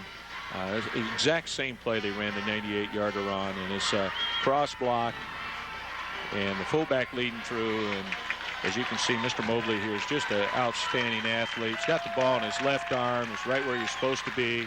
Long stride, shook off the Defensive Player of the Year for the Big 9, Chad Mitchell, on this play. And now he just simply outruns everyone. Mobley 62 yards for the touchdown. He's got 160 of those yards on 2 runs. Yes, he's you see why he's a marquee player right now. And what really impressed was on that sideline, he had 2 or 3 guys that not only had a shot on him, but had a step on him on the angle to the sideline, but he simply outran him. Can't coach speed, Rich, and that's something this young man has in addition to being big and strong. And he has put the Vikings on top 14-7. Crowd of around 9,000 on hand here at Frank Risch Stadium. You can see the folks on the grass knoll. All the seats are taken, some standing room seats. A lot of fans have come over from Curtis also. In his end zone and unable to bring it out is John Duncan. So suddenly there's pressure on Brian Edwards to create some more. Well, a lot of time for Richland, and the thing that the Richland people have got to tell themselves, they're going to have to win fourth quarter. And they've played an outstanding game. Well, there you see our end zone camera, and thanks to Star Rental, you get the good view. You'd just get a bunch of helmets and shoulder pads if it weren't for Star Rental. Now Edwards. Now Richland had some men open last drive, just couldn't get him the football. Edwards overthrowing John Duncan. He was not open until the last moment. Mobley down on the coverage along with Andy Purvis. Yeah, again, they're picking on Andy there, and Andy's right there with him and did a great job playing defensive back there. Going into Richland's game plan, they certainly wanted to throw to number 6's way. You can almost sense that Richland is trying to design a play on the near sideline to let Edwards scramble. All right, offensive lineman, just let everyone come. Brian, you scramble around, and someone's got to be open after about 6 or 7 seconds. 2nd and 10 for the Bombers. Blitz coming. And a draw. Edwards out to the 24-yard line. And a great job defensively by Aaron Albertson, who made the stop.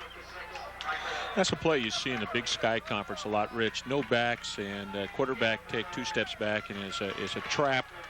And you can see it right here. Excellent read by Brian. Get all the linemen running upfield, and just makes the wrong cut here. Great play by number 56 to tackle him open field like that. That's Michael McCallany who made the stop, not Aaron Albertson. 3rd down and 6. Edwards to the air. It's picked off. Don Cole, the monster back. And he brings it down to the 17-yard line. Flag down for the 3rd time. Brian Edwards has been intercepted. Yes, he threw right into coverage here, and they played a zone on him, and I don't think Brian picked it up, and maybe our replay will show this here. Don Cole, the monster back, who's really, I guess, a very active, strong safety, was there for the interception, and Edwards, I guess, came up just a little bit short on this pass. Again, he scrambled out to the right. He threw right into coverage here, and number 5 just made an outstanding play here, and John Duncan tackled him here. But right now, Richland, this could be the most important series of the football game for him. Are they going to give up the easy score or not right now? Don Cole making the interception, and now Brian Jensen, the quarterback for the Vikings, takes over. At the Bomber 37, Mobley is hit at the line of scrimmage, stood up, and stopped. For 2 plays, all but 2 plays, Richland has done a nice job of containing Mobley. In fact, that play they just ran there was the exact same play that Mobley scored on. And Richland kids have made a nice adjustment on it. And again, I think if I was Kurt's coaching staff after what we've seen with Mr. Mobley, keep giving him the ball. Clock under 3 minutes now in this 3rd quarter. Curtis, a 7-point lead. The Bombers have turned it over now 4 times. 3 Brian Edwards interceptions. 2nd down and 10 after Mobley did not gain a yard on 1st down. Somebody moved up front. And it looked like Curtis might have been offsides, might have lined up offsides. It'll cost him 5 yards. Whoever meets or whoever advances, I guess, to the King Bowl faces a real challenge in the wishbone of Newport. And there'll be real contrasting styles. Newport very methodical, and both of these teams fairly creative offensively. Curtis with the way they get the football to Mobley, and Richland obviously with Brian Edwards.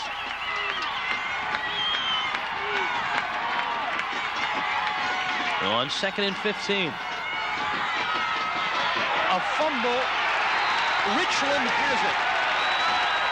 86. Randall Montgomery was there to scoop it up and make the recovery. And the Bombers take over near midfield. Well, finally, a Curtis fumble bounces away. That's the 4th fumble and the 1st one that the Vikings have lost. This was a counter gap play by Curtis. And again, I don't know if Mobley's tired. It looks like a good handoff, and he just drops the ball here. And Mr. Montgomery makes the recovery, and turnabout's fair play right now. Edwards on 1st and 10, another quarterback draw, and he picks his way into Viking territory, a pickup of about 6 yards. I really believe the Curtis change in defense has created some problems for Richland. I notice now what they've run 2 quarterback trap draws. And they're trying to exploit that soft middle right now of Curtis. And I think that's what Curtis wants them to do, is continue to run up the middle, because they're going to really shut down the flanks. You saw Randall Montgomery getting the congratulations for recovering the fumble. And then Richland 4 turnovers, and Curtis finally turning it over. The first one. 2nd down and about 6 on an option. Edwards hit hard. And he'll get up to the 46-yard line, still short of the 1st down. Real difficult to run the trap option towards a split inside like they did that time. Number 44 has been playing a down outside linebacker position and just crashing really hard. Again, Richland's a little thwarted here on what they were doing the first half by the change in Curtis's defense. We've entered the last minute of the 3rd quarter. 3rd down, 3. Bombers with the football at the Curtis 46-yard line. Quarterback sneak, and there is Edwards for the 1st down.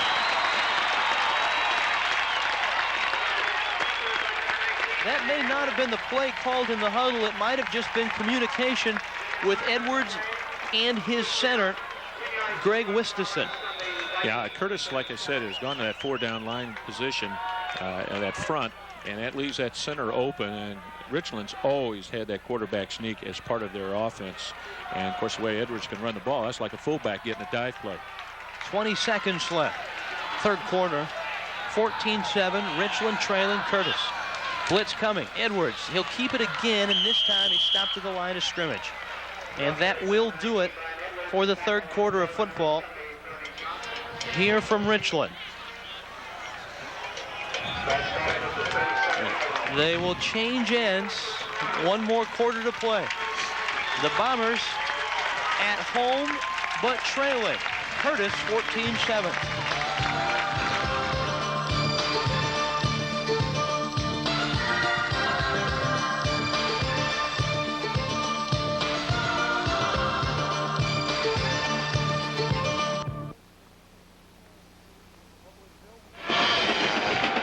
What was billed as an offensive show has turned into a defensive struggle. As we head to the fourth quarter, Curtis on top 14-7, a game that has been punctuated by turnovers. And Craig Beverland, you talked about it early in the football game, the old coach's axiom, defense wins football game, and it looks like that is held true here today.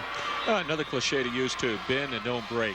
I think there have been a lot of offensive stats, but they just haven't put it in the end zone. And of course, the turnover factor, as you alluded to, Rich, is the real reason why. We are dusting them all off here. We'll get through them all, Craig, before this game is over.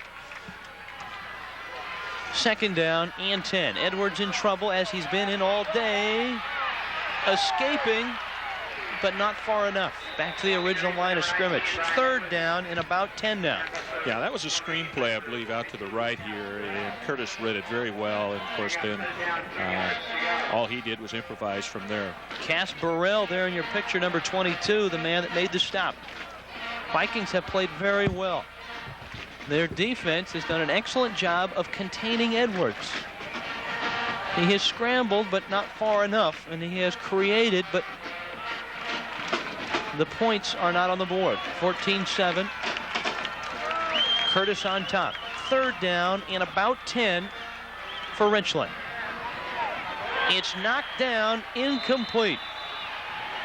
Scott Scranton up to knock it down, and as you noted during the break, Curtis has adjusted Scranton, who started things as the nose guard. Yeah, excellent adjustment by the Curtis coaching staff at halftime here, and I believe the Richland coaching staff's picked it up here this third quarter and trying to do some different things here. Real cat and mouse game, a chess match, you might say, right now. Scranton, who started the nose tackle from his outside linebacker spot, got a hand on that football. And in to punt is Matt Jenkins. So Lonnie Pearson and the Bombers will play field position and try to pin Curtis back near their end zone. Mobley is only back to his 15-yard line. Jenkins' kick will land at the 3. It's down at the 2. On special teams, a fine job by Chad Mitchell. Yeah, I believe that Richland was even thinking about going there, but that was a smart move on their coach's part to kick the ball and put it down there deep. Vikings on their last possession fumble, and for the first of 4 times today, that fumble was recovered by Richland. 3 times Curtis had fumbled but recovered it themselves. Let's see if we see the same play they ran the last time they were on the 2-yard line. They're set up in it right now. The 98-yard run by Mobley, first play of the football game. It is Smith instead, off right tackle. He's out to about the 5. Mobley, like lightning, has struck for 2 long touchdown runs. A 98-yard run to start the scoring out for Curtis. And here in the second half, Mobley went 62 yards for his second touchdown. And it has given Curtis the lead that they hold right now with 10.5 minutes left in the football game. 14-7. Curtis with the football and the lead, but backed up to their own 5-yard line. Second down and 8. Jensen will throw it, and he overthrows Justin Sundquist. Third down and 8.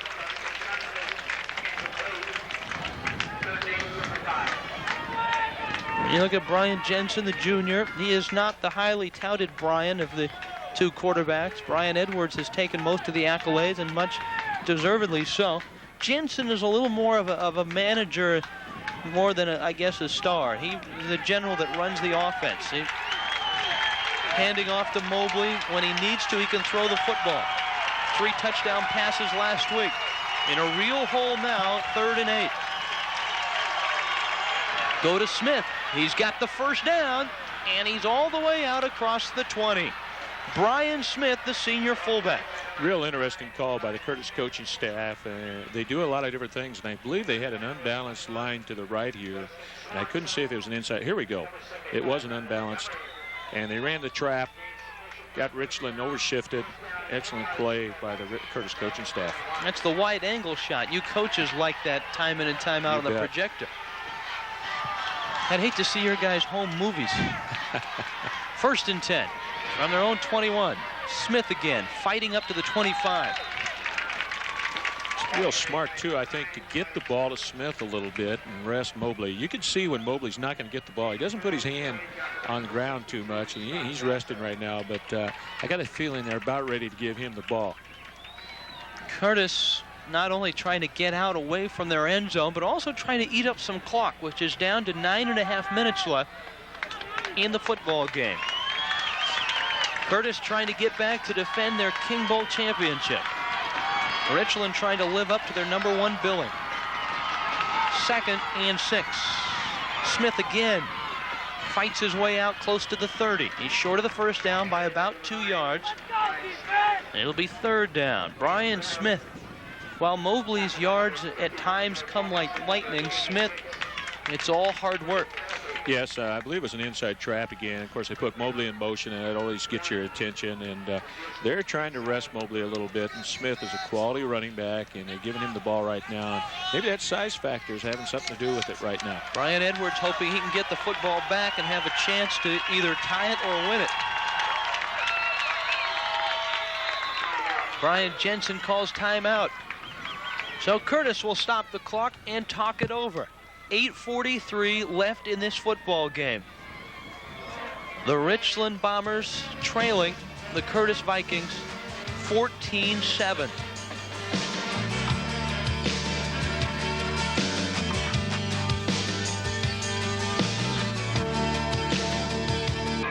Well, the Curtis Vikings backed up to their end zone, have driven out to their 29-yard line, but face 3rd down and a short 2. Trying to keep the clock rolling and stay on top. Jensen gives to Mobley, and he is stopped back at the 27-yard line. Scott Godsell, the senior defensive end, made the stop for Richland. Excellent call by the defensive coaches from Richland. And you can see here they had almost 9 people up on the line of scrimmage. And this is a very similar play again that they have been running with Mobley on those touchdowns. But it's not a real good play, I don't think, maybe down here, because you're going east and west, and they were able to catch up with Mobley. You saw Godsell break through, make the tackle. Actually a loss of a yard. On to punt now, Jay Dumas.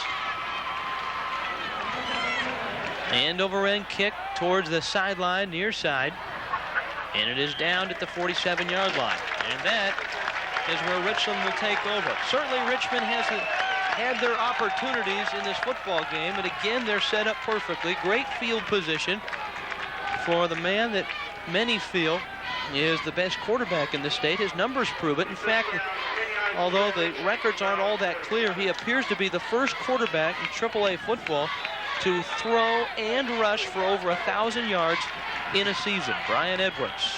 He threw this season. In fact, he has thrown thus far almost 2,500 yards. Play action. Edwards still has it. Almost intercepted by Mobley, who came flying up from his safety position. Yeah, I thought maybe they'd go to Phelps one-on-one on this play, and it was great play action. It's just, again, 2 excellent athletes going against one another. Edwards here, as you can see, fakes the handoff here, holds the ball here, shows a lot of poise. Phelps is running a post pattern. Mobley's not fooled by anybody. Mobley's been put back there as a free safety, and he's watching no one. but Brian Edwards, and then he's flying to the football. Great defensive scheme by Curtis. They're not having Mobley do anything but spy on the quarterback. You know, we've talked all day about Edwards, his ability to create and how much freedom they give him back there. The same can be said about Mobley. They give him a lot of freedom in the backfield. Just go back, play center field, so to speak, and react to the offense. Well, I think what's happening now, and of course Richland's had a great offensive scheme all year, averaging 400 yards a game, but Curtis has got enough strength that they can afford to play some people back, play this four-man line, and play Mobley back as a free safety without having any responsibilities other than spying on Edwards. So it's 2nd and 10 now. Richland, their own 47-yard line. Curtis on top, 14-7. 7:40 left in the football game. Edwards scrambling again. Can he escape? Yes. Anyone open?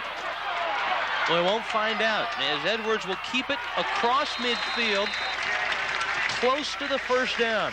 He makes me tired just watching up here, Rich. It's great athletic ability. Well, if they had frequent scrambler miles for quarterbacks, he'd have a lot of free trips. What they were trying to do is run a post corner to Sean Edmonds at the top of the screen. You could see Brian looking right there, and you can see that they had it well covered. And now it's improvisation on his part. Came up short of the first down, though. 3rd down, very short. Look for the quarterback sneak. There it is. Edwards paid for it, but I think he has the first down. You could see that coming the way that Edwards was lined up. Man, the Curtis defense wasn't really set, and that quarterback sneak was a favorite of Richland. It's a first down. You want to scout for us next year, Rich, by the way? No, I'll be busy. Okay. Ball at the 42-yard line. Curtis is 42. The clock starts. It's under 7 minutes, about 6 minutes, 50 seconds left. 4th quarter. Richland trailing 14-7. Taking over near midfield. Now 1st and 10 at the Curtis 42-yard line. Duncan, Phelps, and Edmond, top of your screen. That's Skinner in motion on a 4-man rush. And they get Edwards. Not yet.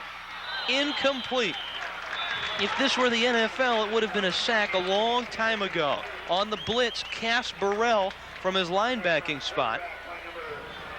Well, as you can see, Edwards, again, great strength to be able to stand up, withstand a rush like that. And they threw the ball away. An intelligent play on his part. I really like what Curtis is doing, especially when Richland goes to a no-back look. They're going to stunt, say, hey, can you block everybody? And, of course, you can't. 2nd down and 10. Skinner behind Edwards, who looks it over. Edwards in real trouble now. Chad Mitchell caught behind the line of scrimmage. This will be a big loss for Richland. A loss of almost 8 yards. And Edwards might have been better off throwing the football down the field than sending it back across the field. Well, it's easy to second guess up here. And of course, he's trying to create, and this is what they've done all year. And they're trying to pop something on Curtis, and they're really having a difficult time. Curtis has just got a great defensive scheme this second half, and has really bottled him up. And that loss, 8 yards, means it's 3rd and 18.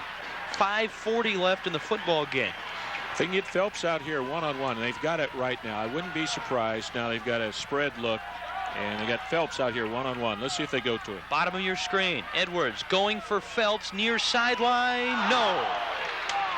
Just couldn't come down with it. It looked like Tobin stopped a little bit on his pattern. I couldn't tell if the wind maybe played tricks with the ball or not, but it's not like Tobin. Here we go. Again, they got 3 receivers to the left, and they're trying to get an isolated one-on-one with Tobin Phelps. Excellent call by the Richland coaching staff. And this is a deep post corner. Not a real tight spiral either. No, and almost. And Tobin's been making catches like that all year. Well, into punt now, Matt Jenkins. 4th down and 18. Mobley is back to his 15-yard line. And Richland, after 1 first down, is stopped. Spiraling kick. Mobley makes the catch into the end zone. They'll mark it where? Touchback. Wow, Mobley, I thought, caught it at the 2, and his momentum took him into the end zone.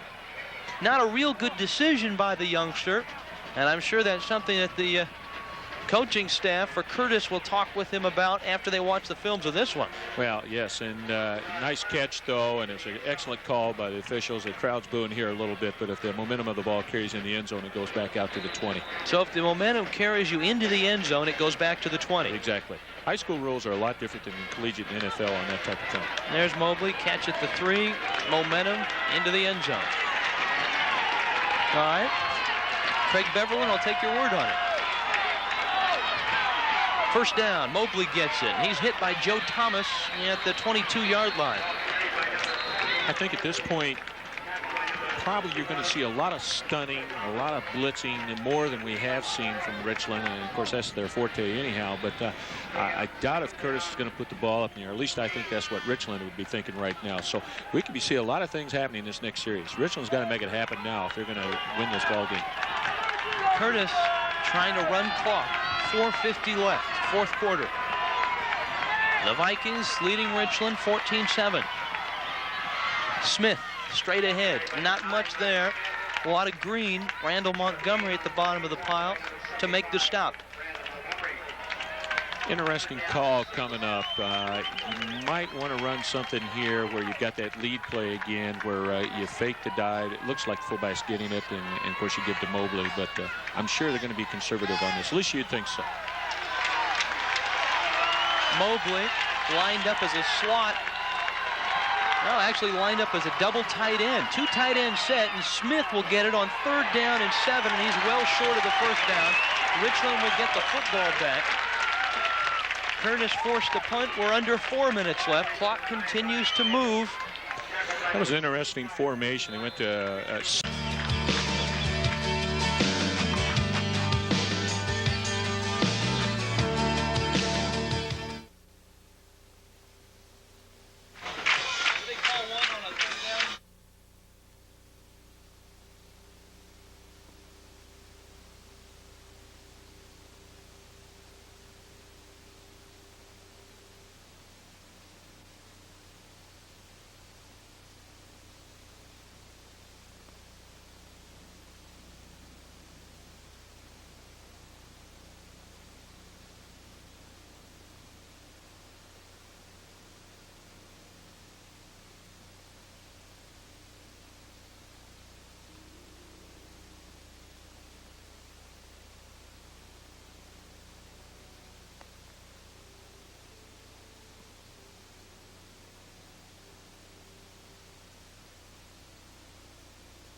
Jay Dumas back to punt.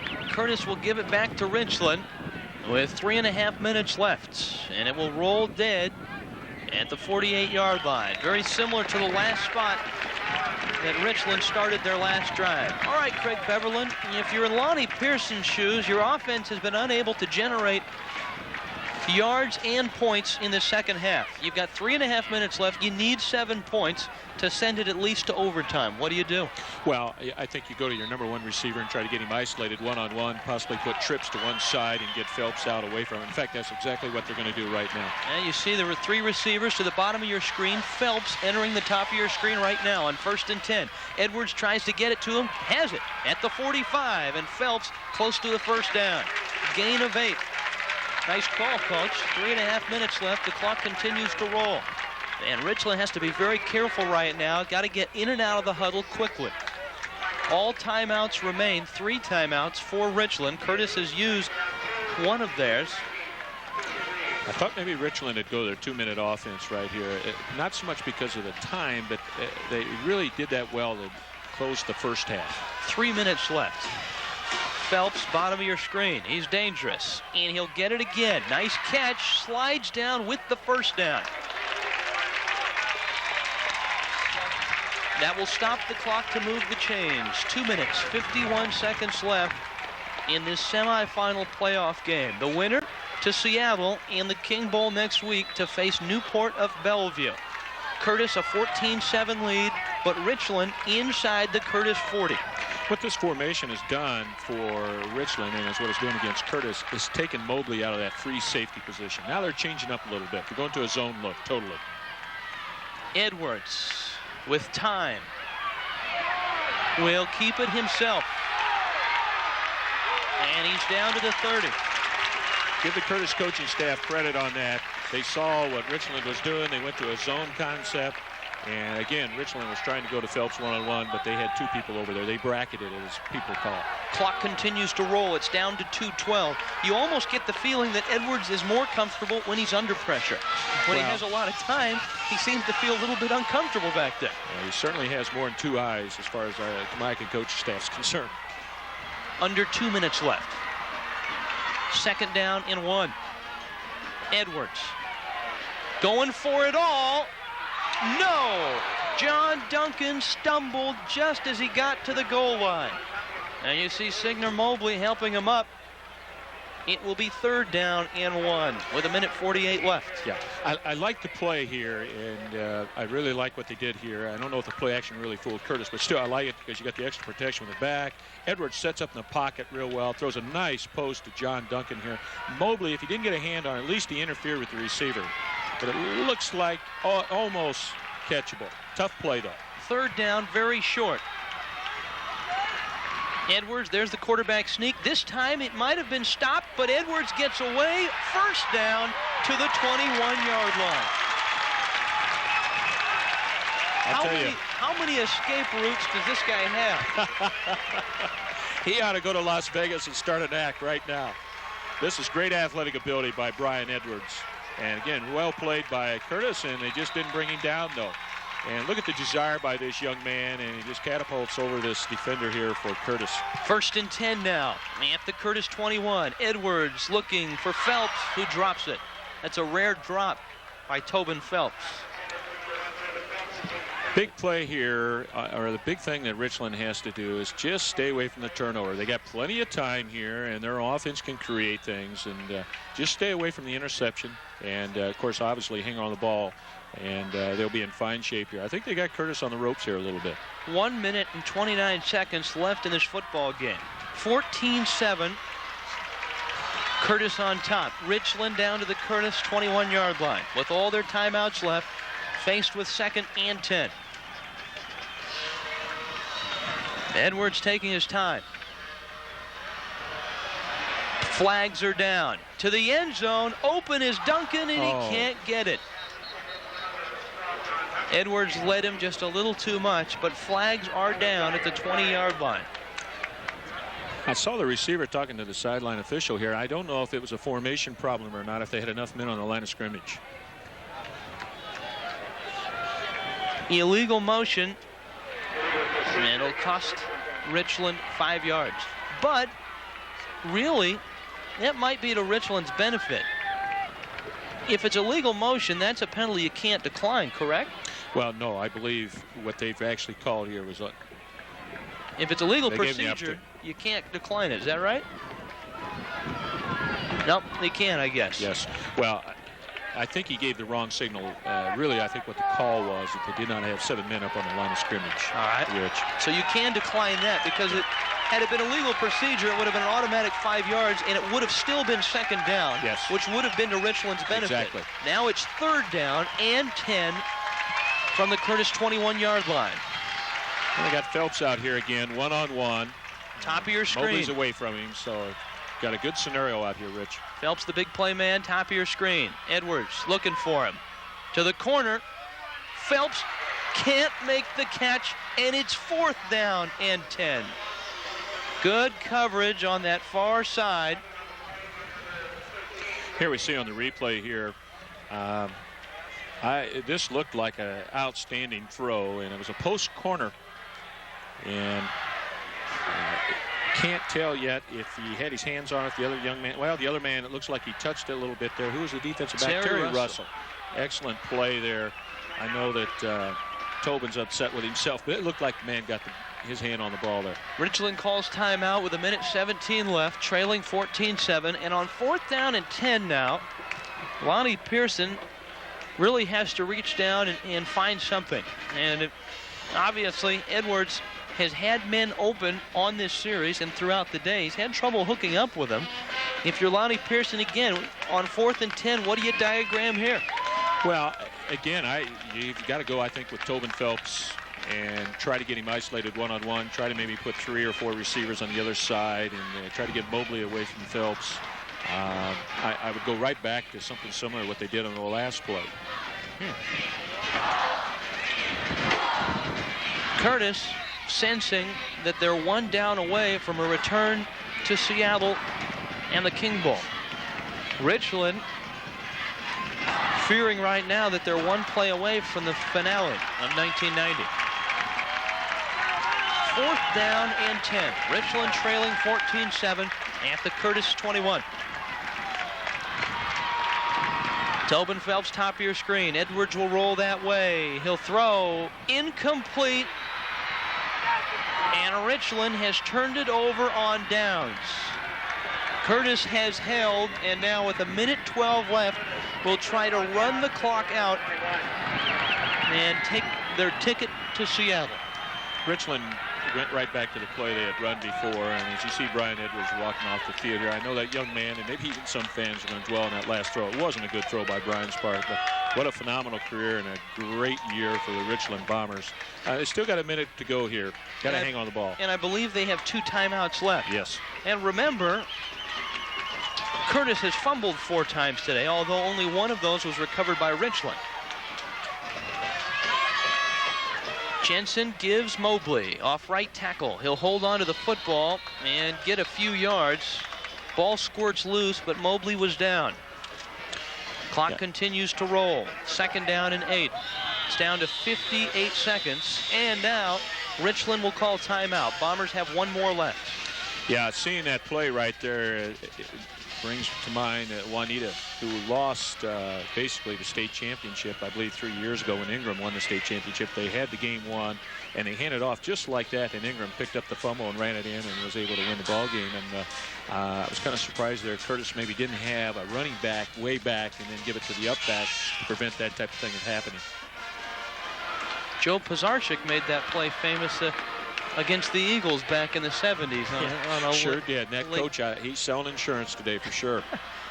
Well, for the Curtis Vikings, they will hope to continue their season next week in the Kingdome against Newport. They're 58 seconds away from it.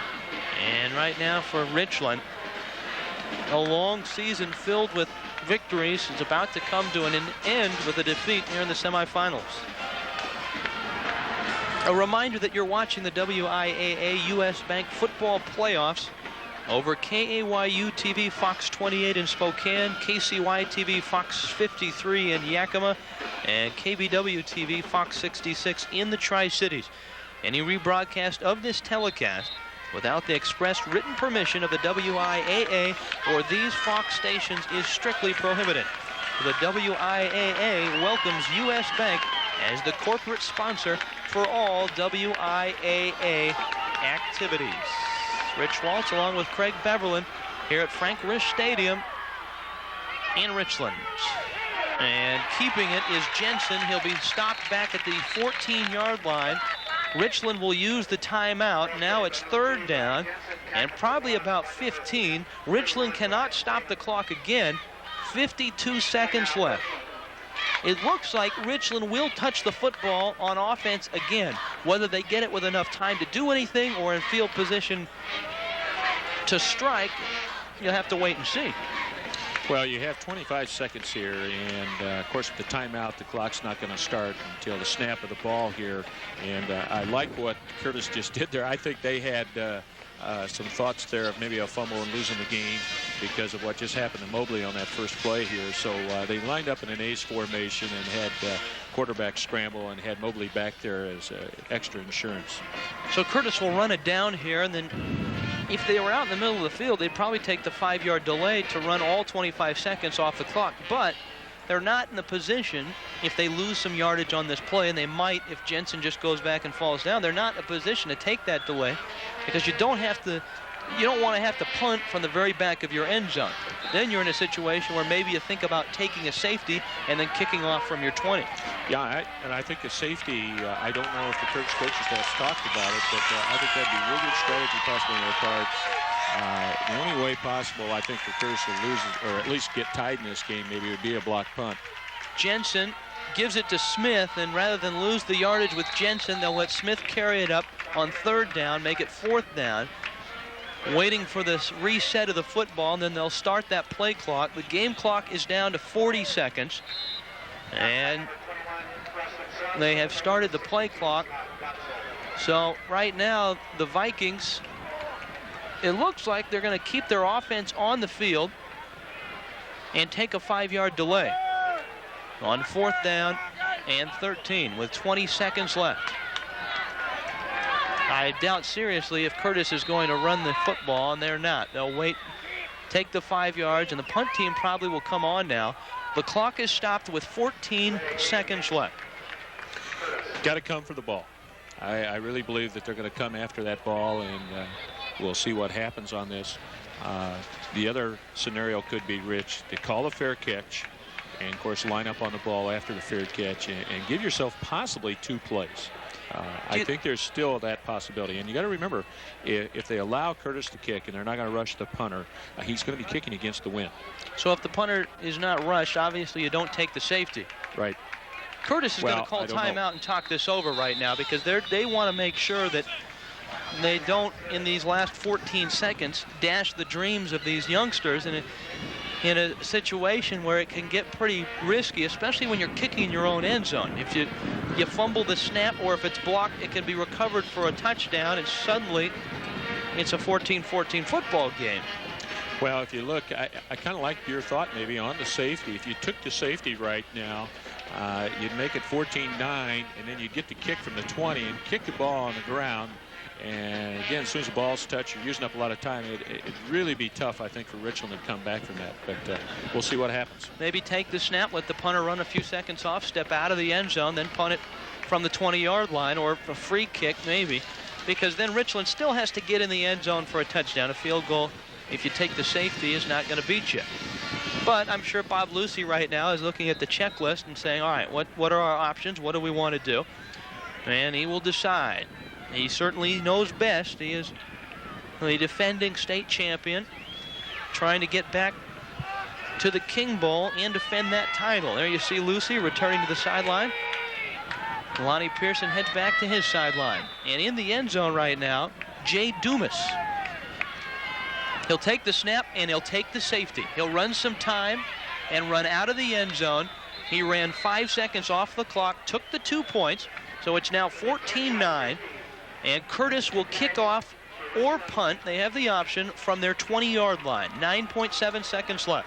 Yeah, I like the call, because if they had punted the ball, you know, again, punting against the wind, Richland might have gotten the ball on the 35, 40-yard line of Curtis and would have been within striking distance. Now you punt or kick off from the 20, and Richland's going to be deep in their territory, and it just makes it so much more difficult to get that 6 points. 9 seconds left in this football game. Curtis will kick it. Now the clock will start when the receiver touches the football. Is that correct? Exactly. On a free kick? And it's the same with the kickoff.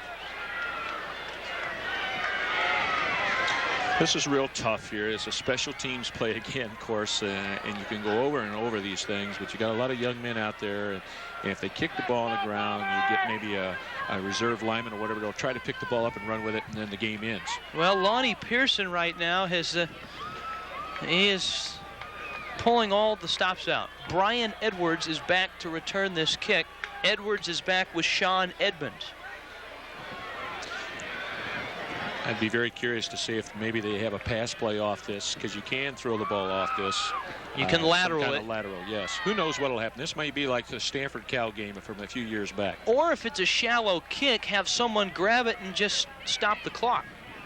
Well, that's the important thing, if they're schooled up on that. And, of course, this is a real tense moment for these young men. Curtis, with 9 seconds left, kicking off in a 14-9 lead from their own 20-yard line. Edwards is back along with Sean Edmond.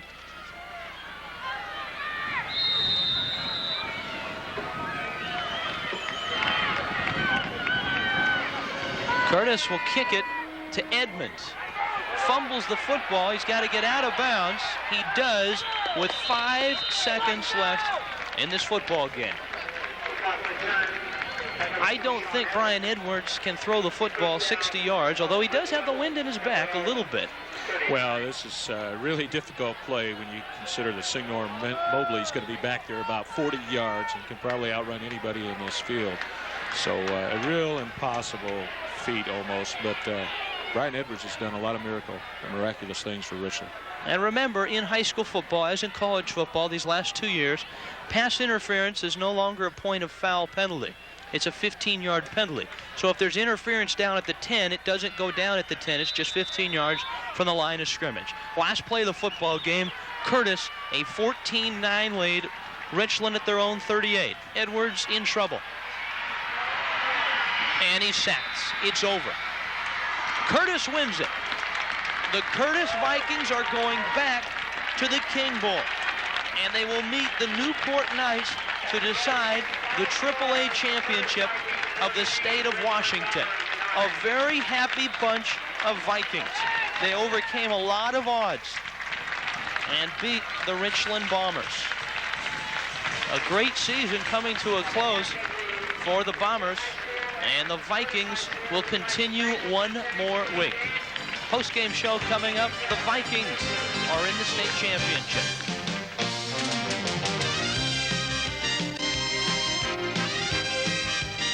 Vikings have advanced to the state championship. They will meet Newport, defeating Richland here in the semifinals. 7-7 at half.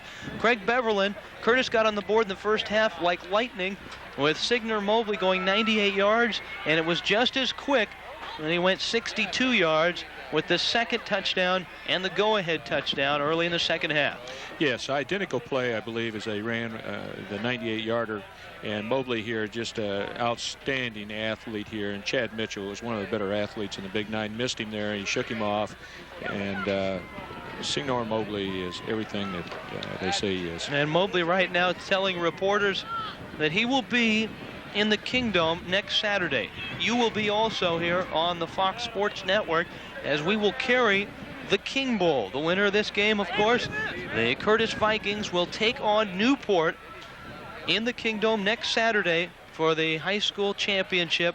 That's live here Saturday night, 8 o'clock, right here on Fox. Well, for Craig Beverland and for all of our crew here down in Richland, a final score, Curtis winning it by a score 14-9 over Richland. I'm Rich Waltz. Join us next week for the King Bowl. Until then, good night from Richland.